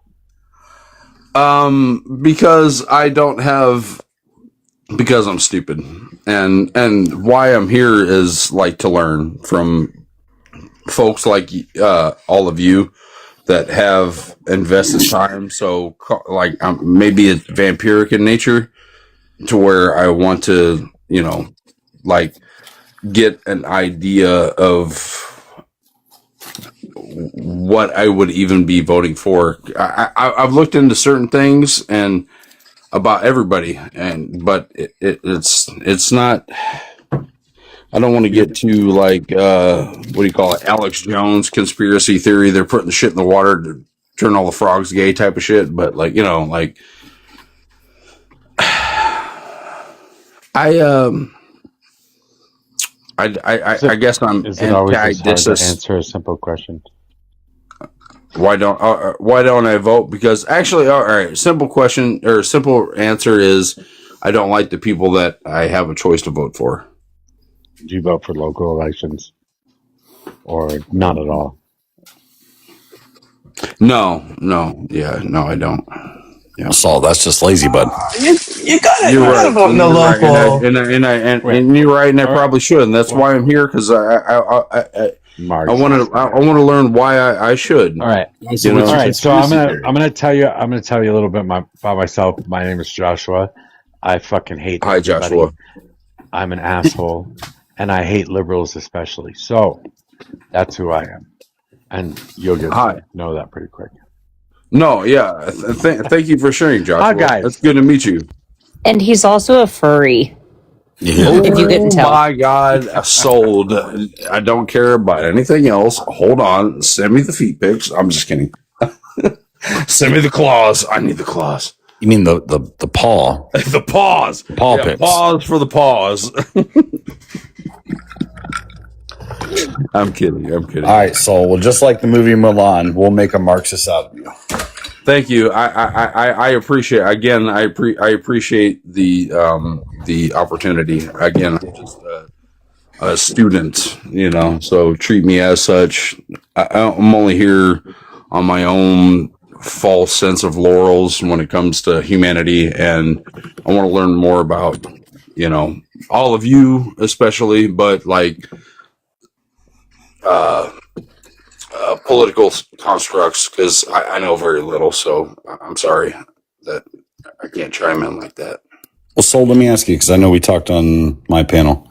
Yeah, we did. What's usually given you a connection to more conservative views? I guess I was curious about that. We never got to it. Everyone started talking. Yeah, no, conservation. See, like, when people think about conservation, they think about it in like this, like archaic, like way of like, oh, it should never change and all these things. But there are certain things that need to be fundamental for survival for all humanity, whether it's your agriculture or your stability in your local government that binds you to your community. There's all these things that can't. And for me personally, to answer the question is, my conservative view is that I don't want the government to encroach upon me unnecessarily, right?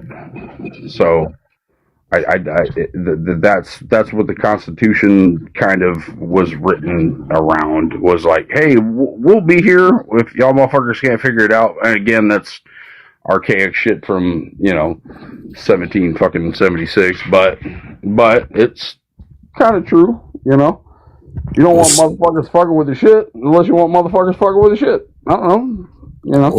Well, so let me tell you why you should vote for Democrats, because Democrats have the people that are progressives. Okay. And the reason that I'm a progressive is because I actually believe in the expansion of like human dignity through like actual deliberate and like evidence-based progress. Like, to me, what I want is like a society is not like a fixed spot. It's like an ever-evolving construct that requires adaptation, empathy, and intellectual conversations. To me, at its core, like progressivism, it prioritizes equitable opportunity, but not just for like fake freedom. I want real freedom. I want to recognize that liberty isn't hollow, and when we have systemic barriers that prevent people from accessing that liberty and that freedom, I want to tear that shit down. Yes, so, damn, church. Yes. No, that's where I find the difference between like progressives and conservatives. You got to think, if you really think, Saul, think about this. Think about this, really. Think about every great thing that we have in this country, right? Any change that's ever made us great never came from a conservative. Conservatives just want to do status quo shit. Progressives are the ones that fucking threw the tea in the harbor. They're the ones that started this country. They're the ones that ended slavery. They're the ones that gave women the right to vote. They're the ones that made sure that people had equal rights. Every great thing that we understand about being an American came from a progressive. It never came from a conservative. Damn. And I think the principal idea of what a conservative is they're conserving the Constitution. Yes. And it motherfucker needs a software update. That shit fell off. Well, Daniel, even worse than that. You're right. Yeah. No. Yeah. No. I appreciate what you just said, chat or CT. Yeah, that's big. No, that's fucking huge. No, that's crazy as fuck. That's Trust me. Somebody else hit me with that a while back, and it has not left my brain since. No, that was not an original thought. I heard it from somebody else. I don't care if it is or isn't. No, but that's love. That's goddamn right. Yeah. Stop and think for a second. Every great thing in this country came from somebody else saying the status quo was not good enough. God damn it. You're right. God damn. Shit. Sorry, Daniel. I didn't mean to cut you off. Oh, you're good, bro. I didn't mean to interrupt that. It just hit me like a, you know what I mean? It was like a liver shot. Bam. CT hit me with a liver shot. That's cool. That's cool shit. I appreciate that. I do. I really do. That's one love energy. You want another one? Yo, smack me. Smack me. All right. When it comes to like basic ideology of like progressivism too, I think policies need to be much more focused on data. You got to take the dogma shit out of it, right? Not the idea of being like, this is what we've always known or whatever. We need to have like the best up-to-date technology. We need to have the best up-to-date standards of understanding how the world works. I don't care whether it's healthcare, education, our economic mobility to move up or down, the fiat system. I support any kind of framework that like literally maximizes the collective well-being of preserving individual rights. I don't care whose side that's on, but either way, the ability to have a collective free rights system, right? And again, like people look at that And they think that by allowing the government to provide us those free choices, because the government makes those choices for us, whether we like it or not, right? That's not a You're going to have weakness. this or you're going to have that, or you can have dog shit. Right. But by relying on the government and putting people into office that we expect to hold those things for us, dude, that's not like a weakness at any point. Like, that's pragmatic. That's easy. Yeah, that's true. That's the easy way out. So that's why voting is important. So if you don't involve yourself in that, you should have no voice to bitch about it.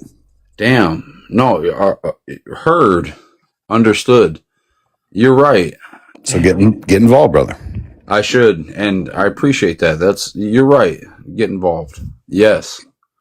Damn. Trust me, my wife bitched at me for years and years, and it wasn't until Trump's first election when he won. I was like, ain't no fucking way. Like, not right after Obama.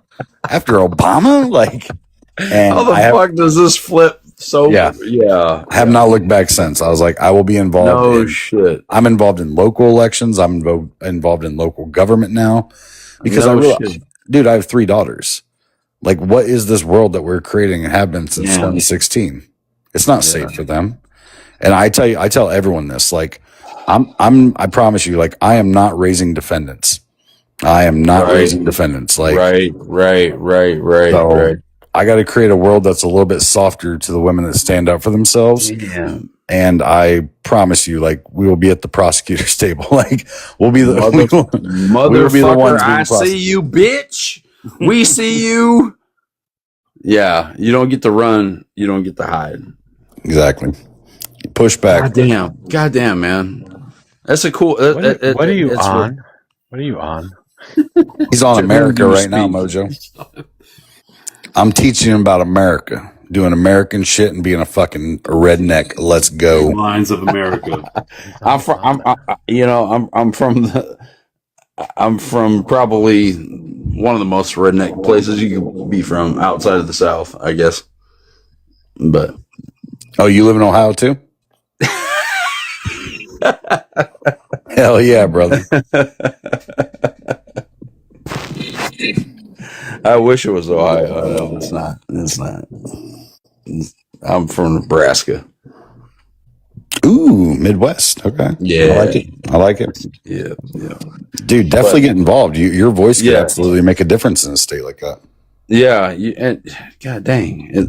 I like the way that you said everything that you said. It was cool. It was really inspiring.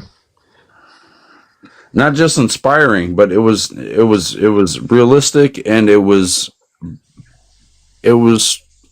soulful. I can feel you. I can feel you in that, CT. I can feel you in that. So if you're not inspired by your politicians and the people that are talking and speaking for you, don't vote for them. Yeah, they fucking suck. Don't paint yourself into a box. Yeah. Get inspired by somebody. Yeah. I get inspired whenever I hear AOC talk. I get inspired whenever I hear Pete Buttigieg talk. I get inspired whenever I hear Jasmine Crockett, Tellerico. There are so many people out there that when I listen to them, I go, yes, fuck yes, this is what America was supposed to be. But wait, sorry, go ahead. Sorry, I was just going to ask because you had mentioned it. So what's up, Ash? What's up? You said that you're here to try to learn, and so I'm just kind of gauge to what level you understand. So I'm just wondering, do you know who AOC is? Exactly. I'm not on any level like that with any of y'all. That's okay. I don't have a. You're good.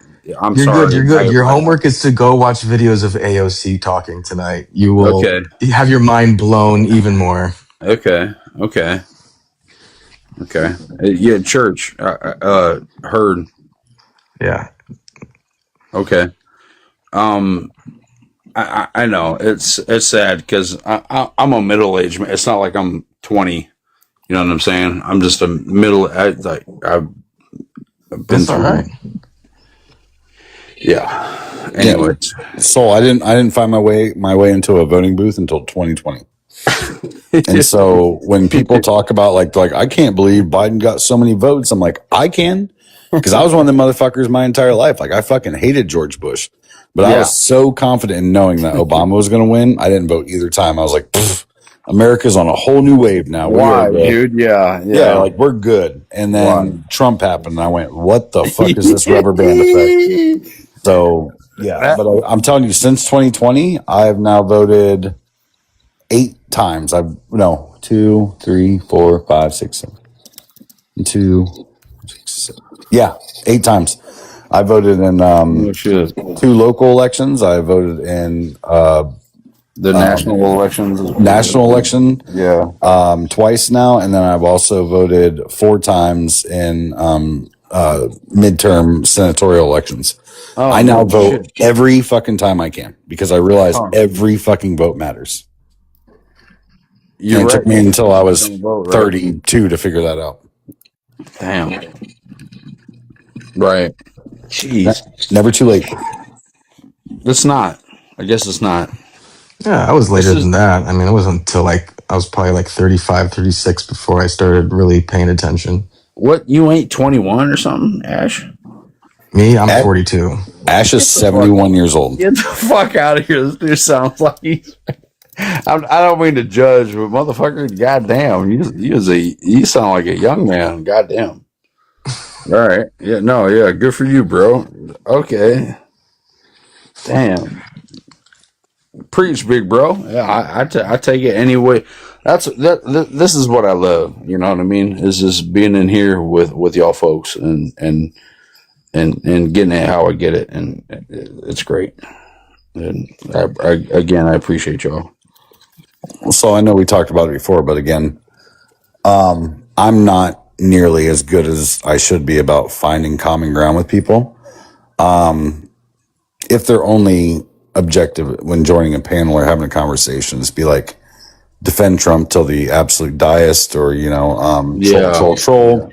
Yeah, you're not even looking for good you're not even looking to find that common ground. But the worst part is that when we get past the bullshit and we get past the let me stand on this, you stand on that. Yeah, you find out you have so much in common with people that you have nothing in common with, and that's the craziest shit. Yeah, you can have somebody in Ohio talking to somebody in New Mexico, clear across the country, and you're just like, oh wait, you care about family value. Oh wait, shit, you want your kids to have good education. Oh shit, we think we should take care of the elder. Like, you start finding that common shit. You just have to get past the walls first. Yeah. It's weird, right? You care about people. Oh, I do too. The people around me. Yeah, me too. Right. You want to make a change? Me too. Right. Damn. It just sucks, you know? Oh yeah. You get into this like,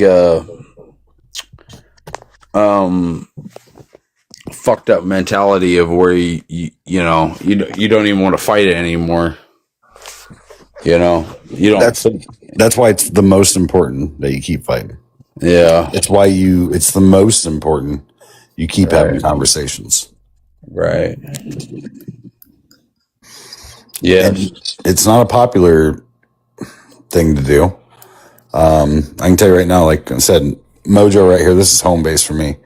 Mojo, what's up, bro? He catches lefts and rights all the time for making sure that people, from the opposite side are up here to talk. But goddamn, if you don't understand or even try to understand where they're coming from, there's zero fucks for all of us. And I do actually in my heart believe that it's going to take all of us to make it work. That's always been our thing. And we are one of the young, if not the youngest country in the entire fucking world. If we want to even start putting up numbers, think about it. Like Japan, it takes a unity of a nation. So we got to get past talking about China or Russia or anybody else. You kidding me? Baby numbers. Like, we invented numerology or whatever. Like, we've been canning sardines before y'all ever crossed the Atlantic, type of shit. Yeah. Yeah. I don't even know what the fuck you guys are talking about. I don't know what's going on here.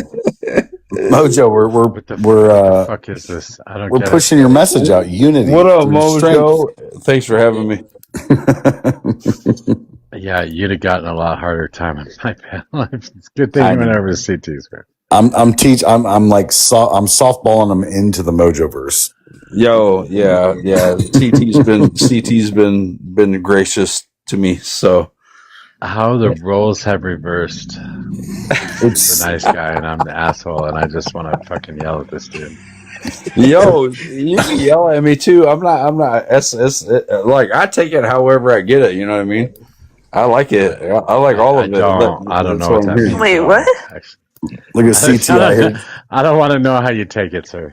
No, CT out here doing it like that. I just meant that doing the hard work for Mojo. Yeah, unpaid, by the way, unpaid. I just want to let you know this is a communism thing. I'm fucking broke. What is wrong with you? The whole Marxist mentality that you got. Yep, I'm out here just doing it for the collective. Socialism at its finest. Fuck you for looking for people. So what do you think about that? What do you think about socialism? What do you know about capitalism and socialism? Are you speaking to me, Ash? Yeah. So I know. What was it back in the 70s? What was that? Was it an act or a bill or whatever it was that allowed LLCs and companies to borrow against their stocks to basically create this infinite vacuum of debt that they could accrue according to what their value was. I can't remember what that's called. I don't know what that's called. I forgot what that's called. Forgive me for that, but I know what that is. I think you're referring to stock buybacks, but I want Mojo to tell you his definitions. No. Oh. Wait.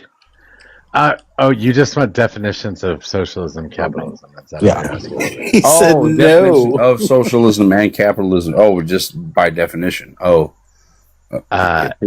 Sure. It's just a quick little synopsis. So, no, yeah, please. To me, capitalism is the mixture of one person's capital with the theft of another person's labor in order to create a profit.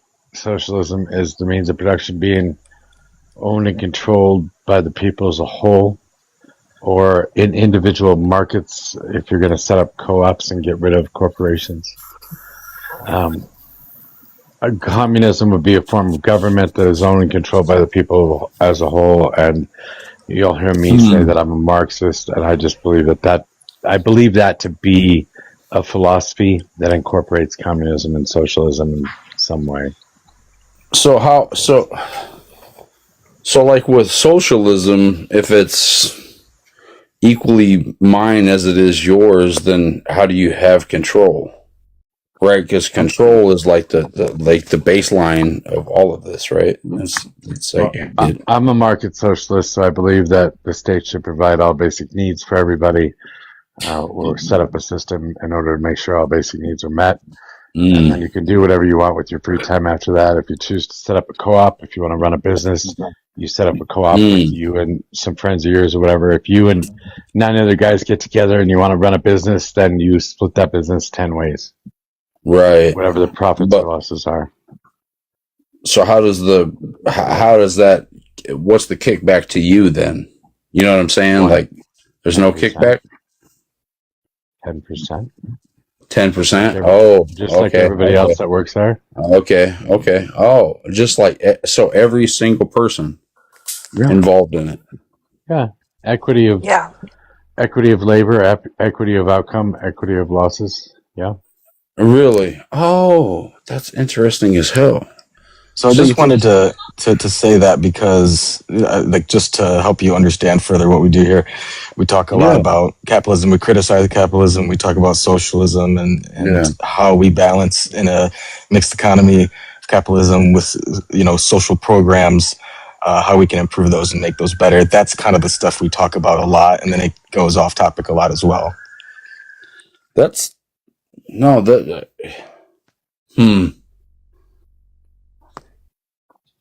Well, motherfuckers are thinking, huh? Well, so it's not a monolith either. Like, you're right. I'm probably more of a democratic socialist, so I think that we should use capitalism to a T to become the absolute richest fucking nation in the world, And then there should be dedicated amounts of that money and that capital that we get from being the richest country in the world that's put into social programs that make people's lives easier. Why aren't the schools funded more? Correct.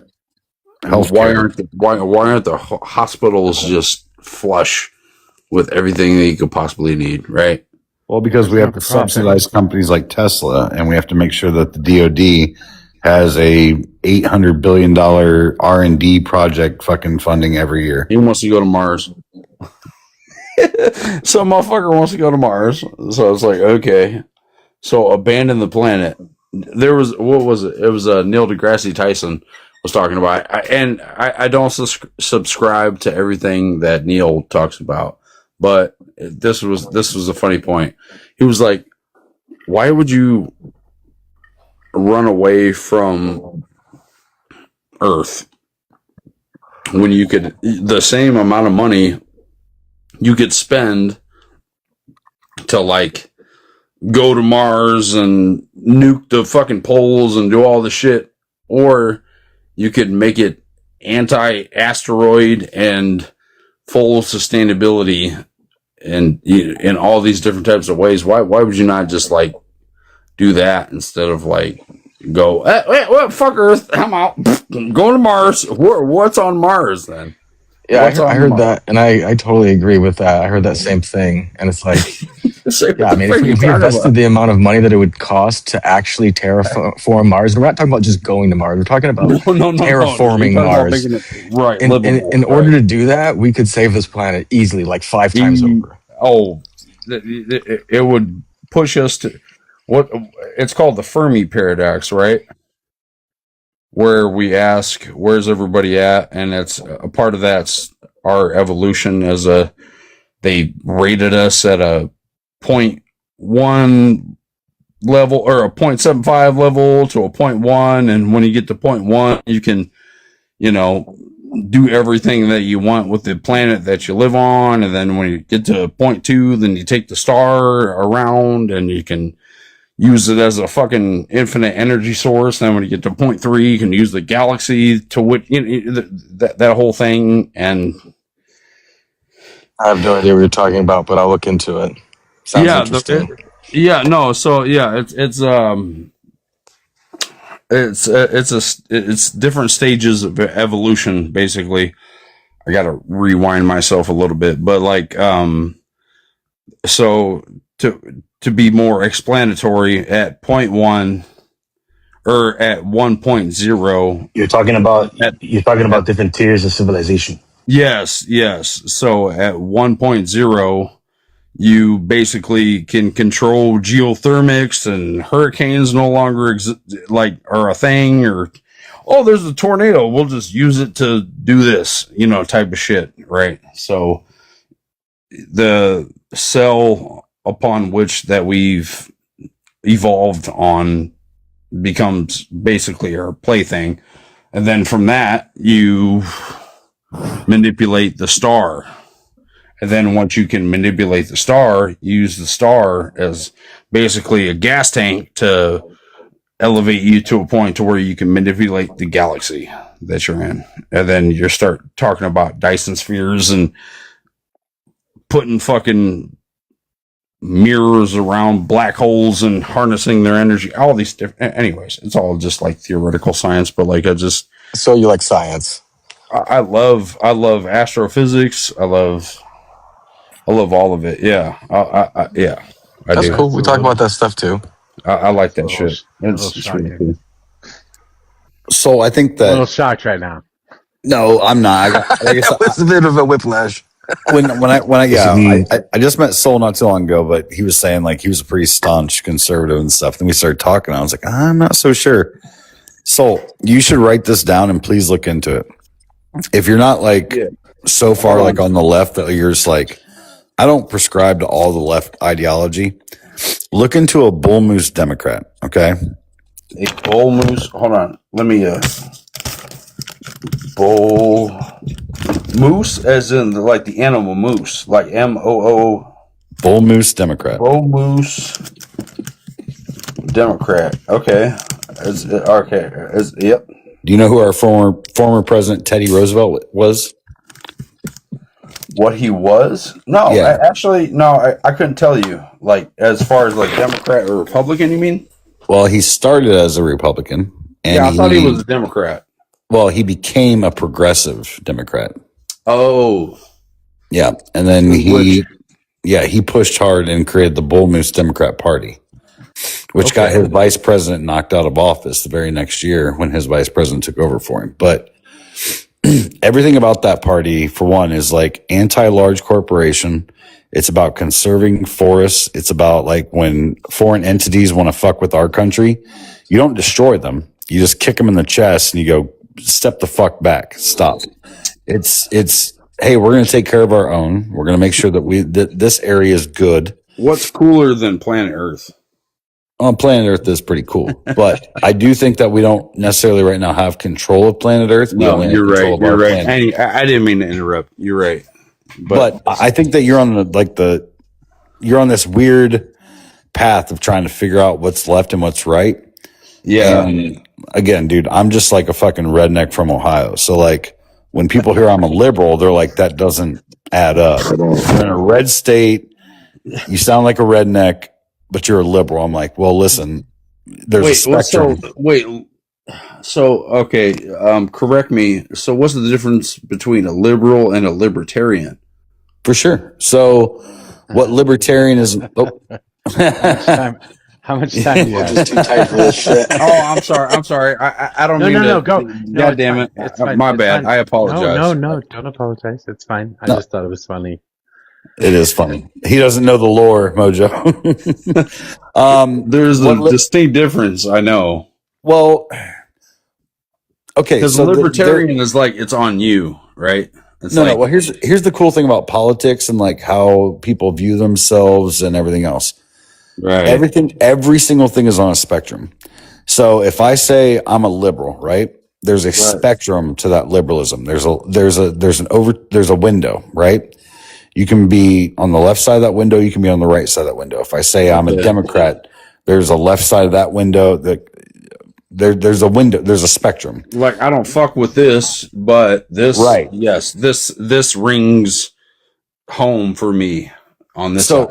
Right, how would you feel like? Would you feel like if I told you I'm a liberal, but I told you like I'm pro 2A, and I'm not, I don't shy away from violence? Does that sound like most liberals you know?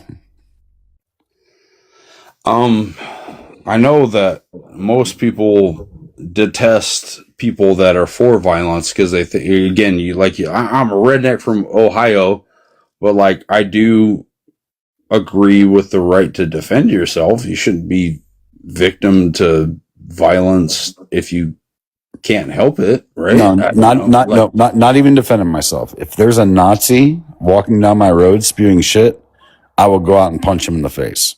So you should have the right to go out and say, "Hey, you motherfucking Nazi," and punch him right in the face.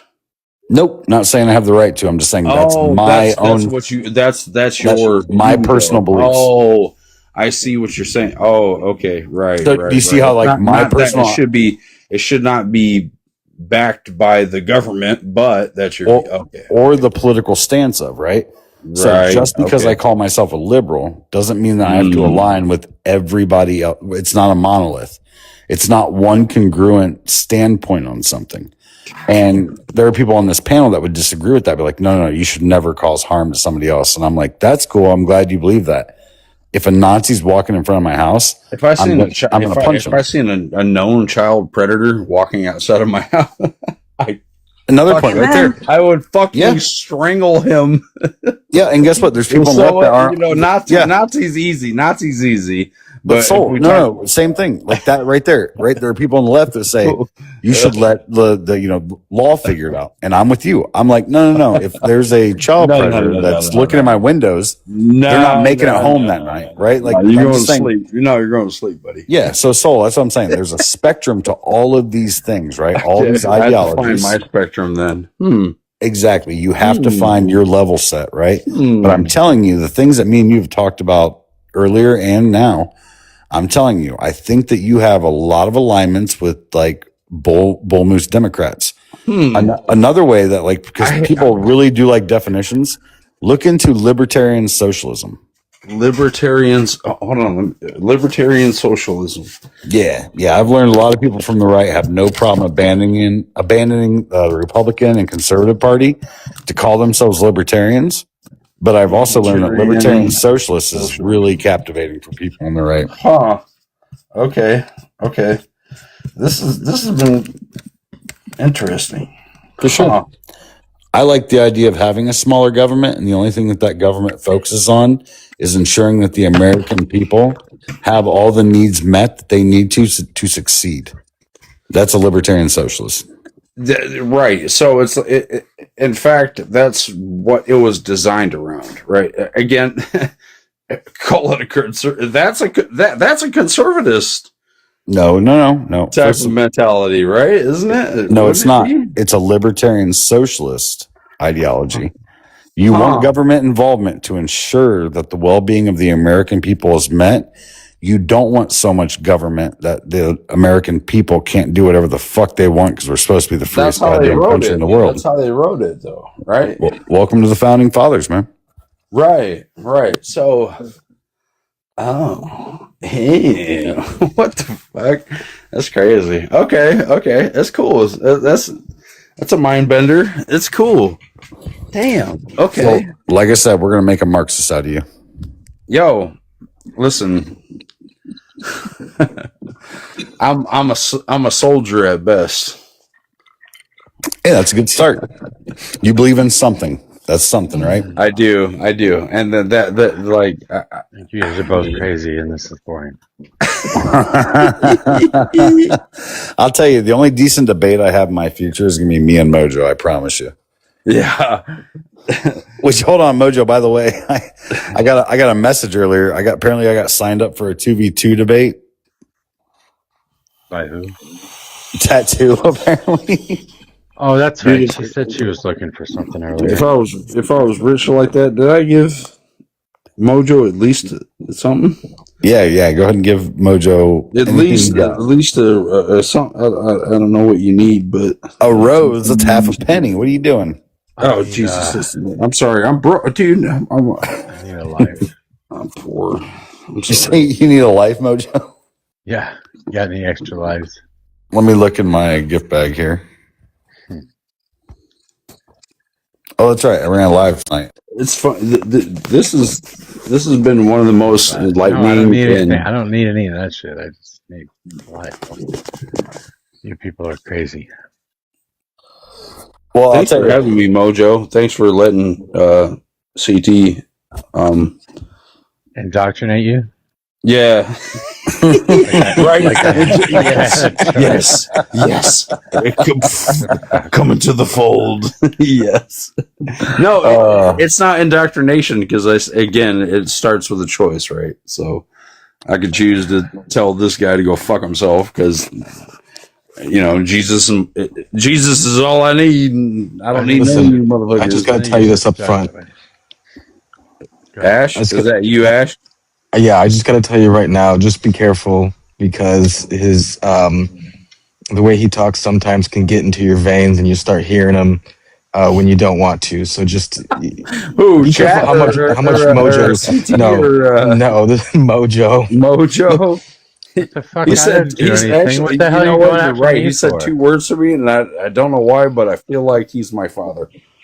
I am not your father. I'm just fucking with you, bro. Luke, I am not your father.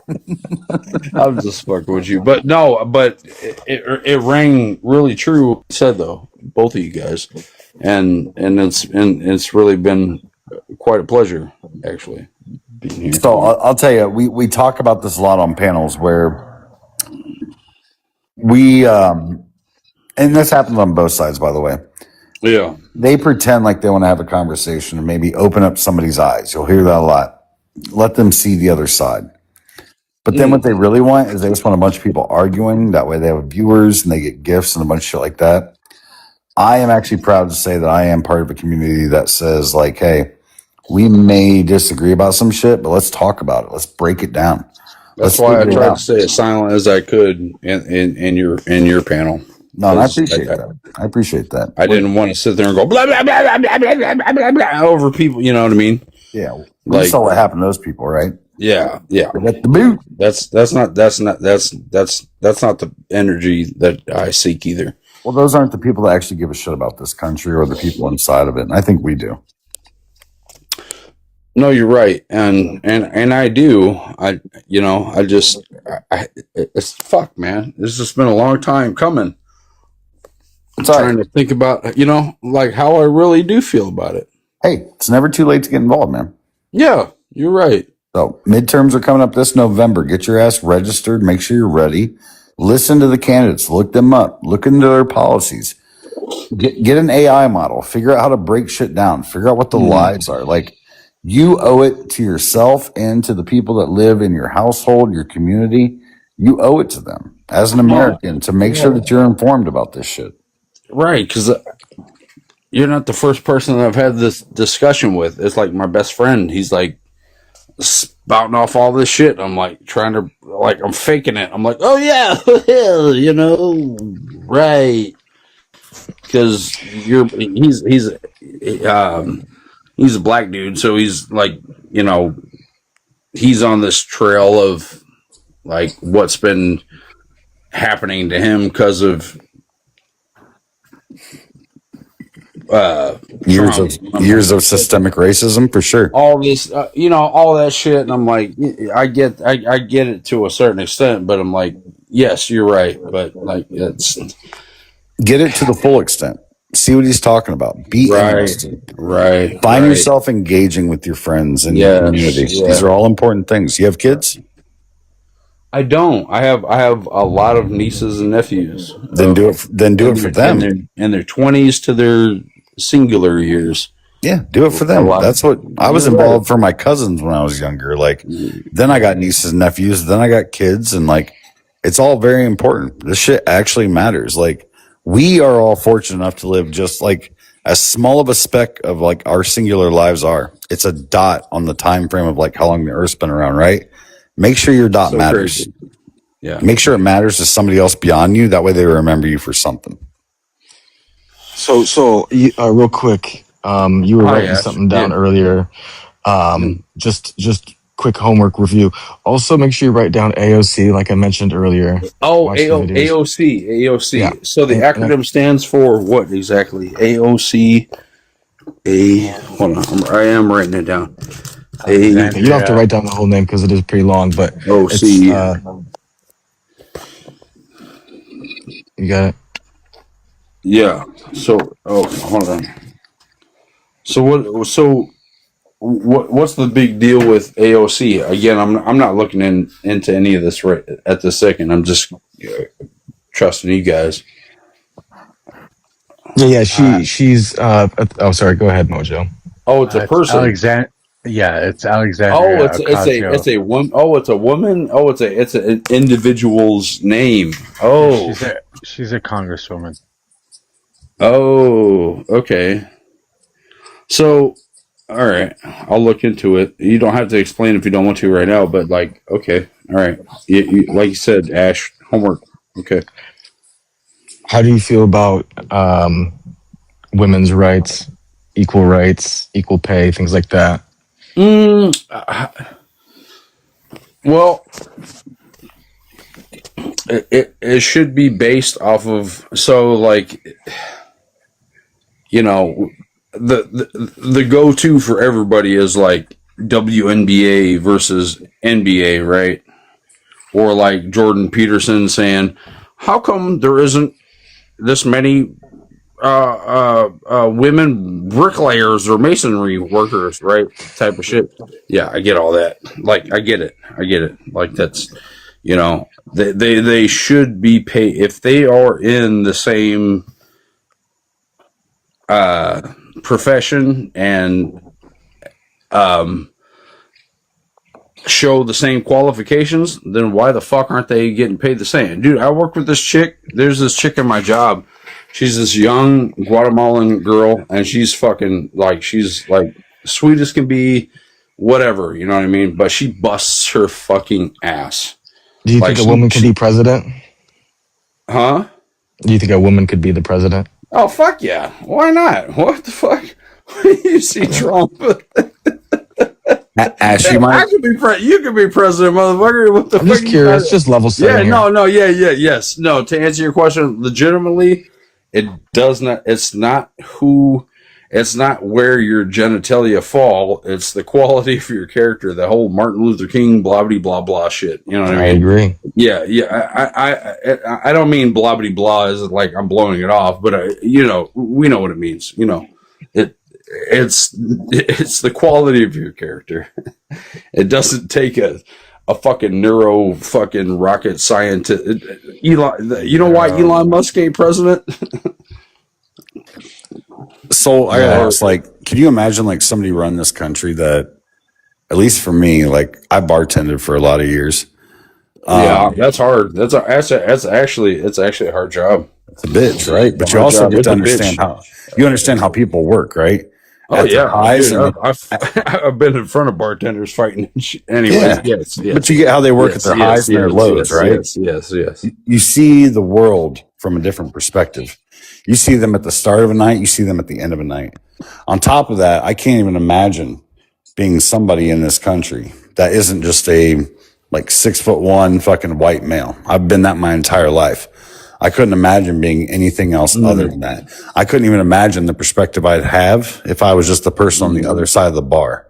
So to me, when I look at like people that represent me and understand me and my interests, I don't look at fucking billionaires. I don't look at fucking Elon Musks and the Donald Trumps and the fucking.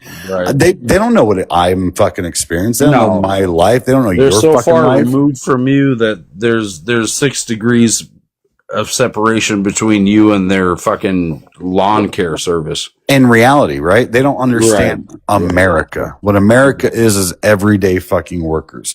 We need representation that represents the everyday worker. So you know what I love about AOC?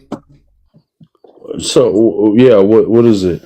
AOC is literally a girl that worked her ass off, got 2 fucking collegiate degrees, and was a bartender in New York. Damn. If that doesn't scream fucking America to you, to work her ass off to get into Congress, a badass bitch. Yeah, no, and to be considered for the fucking presidential candidate of 2028, what else screams America to you? So she's important to us because she potentially could be running for presidency. She hasn't announced it or anything, but we all kind of would be happy if that did happen. So that's why I brought that up. But also one other name for you is Heather Cox Richardson. That's 3 names, and she's a Heather historian. Cox Richardson. Yeah, she does a lot of writing regularly about what's going on, and she's like looks at it from a historian perspective and writes some really just good journalism on. So is she like running for Senate or like is she executive? What is she wanting to be part of the executive, judicial, or legislative? Can I say the name right? Legislative. No, I legislative. Can't. It's legislative. The legislative. Yeah, it's a hard one. I struggle with it too. I'm sorry. Thank you, ma'am. I don't know. So what is that one of her goals? Well, okay, so Heather Cox Richardson is just really good, a good read. She's just a writer, and she has what's it called, Substack, and she writes like almost every day. Kind of takes all the news and just puts it out very plainly. Substack is a place where you can self-publish some of your works. A lot of journals, a lot of essays, there's even a lot of news reporters in there and stuff. Oh, okay. So Substack.com or whatever. It's not. Yeah. Okay. So it's not Reddit. It's like a professional blog kind of thing. Oh. There you go. Okay. Understood. Thank you. Yeah. Okay. Appreciate it. Yeah. So she's a writer, and I recommend reading her stuff. She writes good, but AOC is the one who's in politics that we talk about. So those are the 2 like other names I wanted to mention. That's very interesting. So what does Heather read about? So she's a historian. She's written several books on the Civil War and Abraham Lincoln. And during the pandemic, she started writing. She just started writing this thing. I think it was called like Letters from an American. I'm gonna kick y'all out, by the way. Okay. I'm just tired. Love you too. Don't say that. That's weird. Hey, thanks for having me, Mojo. Yeah. I'm on every day, so at some point I'll be on. You should be able to see me. But thanks for being here. I'm just tired. No, get some sleep, rest, brother. I appreciate it. Yeah. CT, if you want to continue to talk, we can. Yeah, I'll hit you up, Saul. All right. There couldn't be a better future, but that it's arriving too quickly. Right, the ground is changing between people's feet. Every 6 months, the model doubles. I think we've actually finally broken Moore's law, if I'm not mistaken. I have to double check some law we broke. I think it's Moore's. But basically, that like, yes, I agree that there will be jobs eventually, but if I have to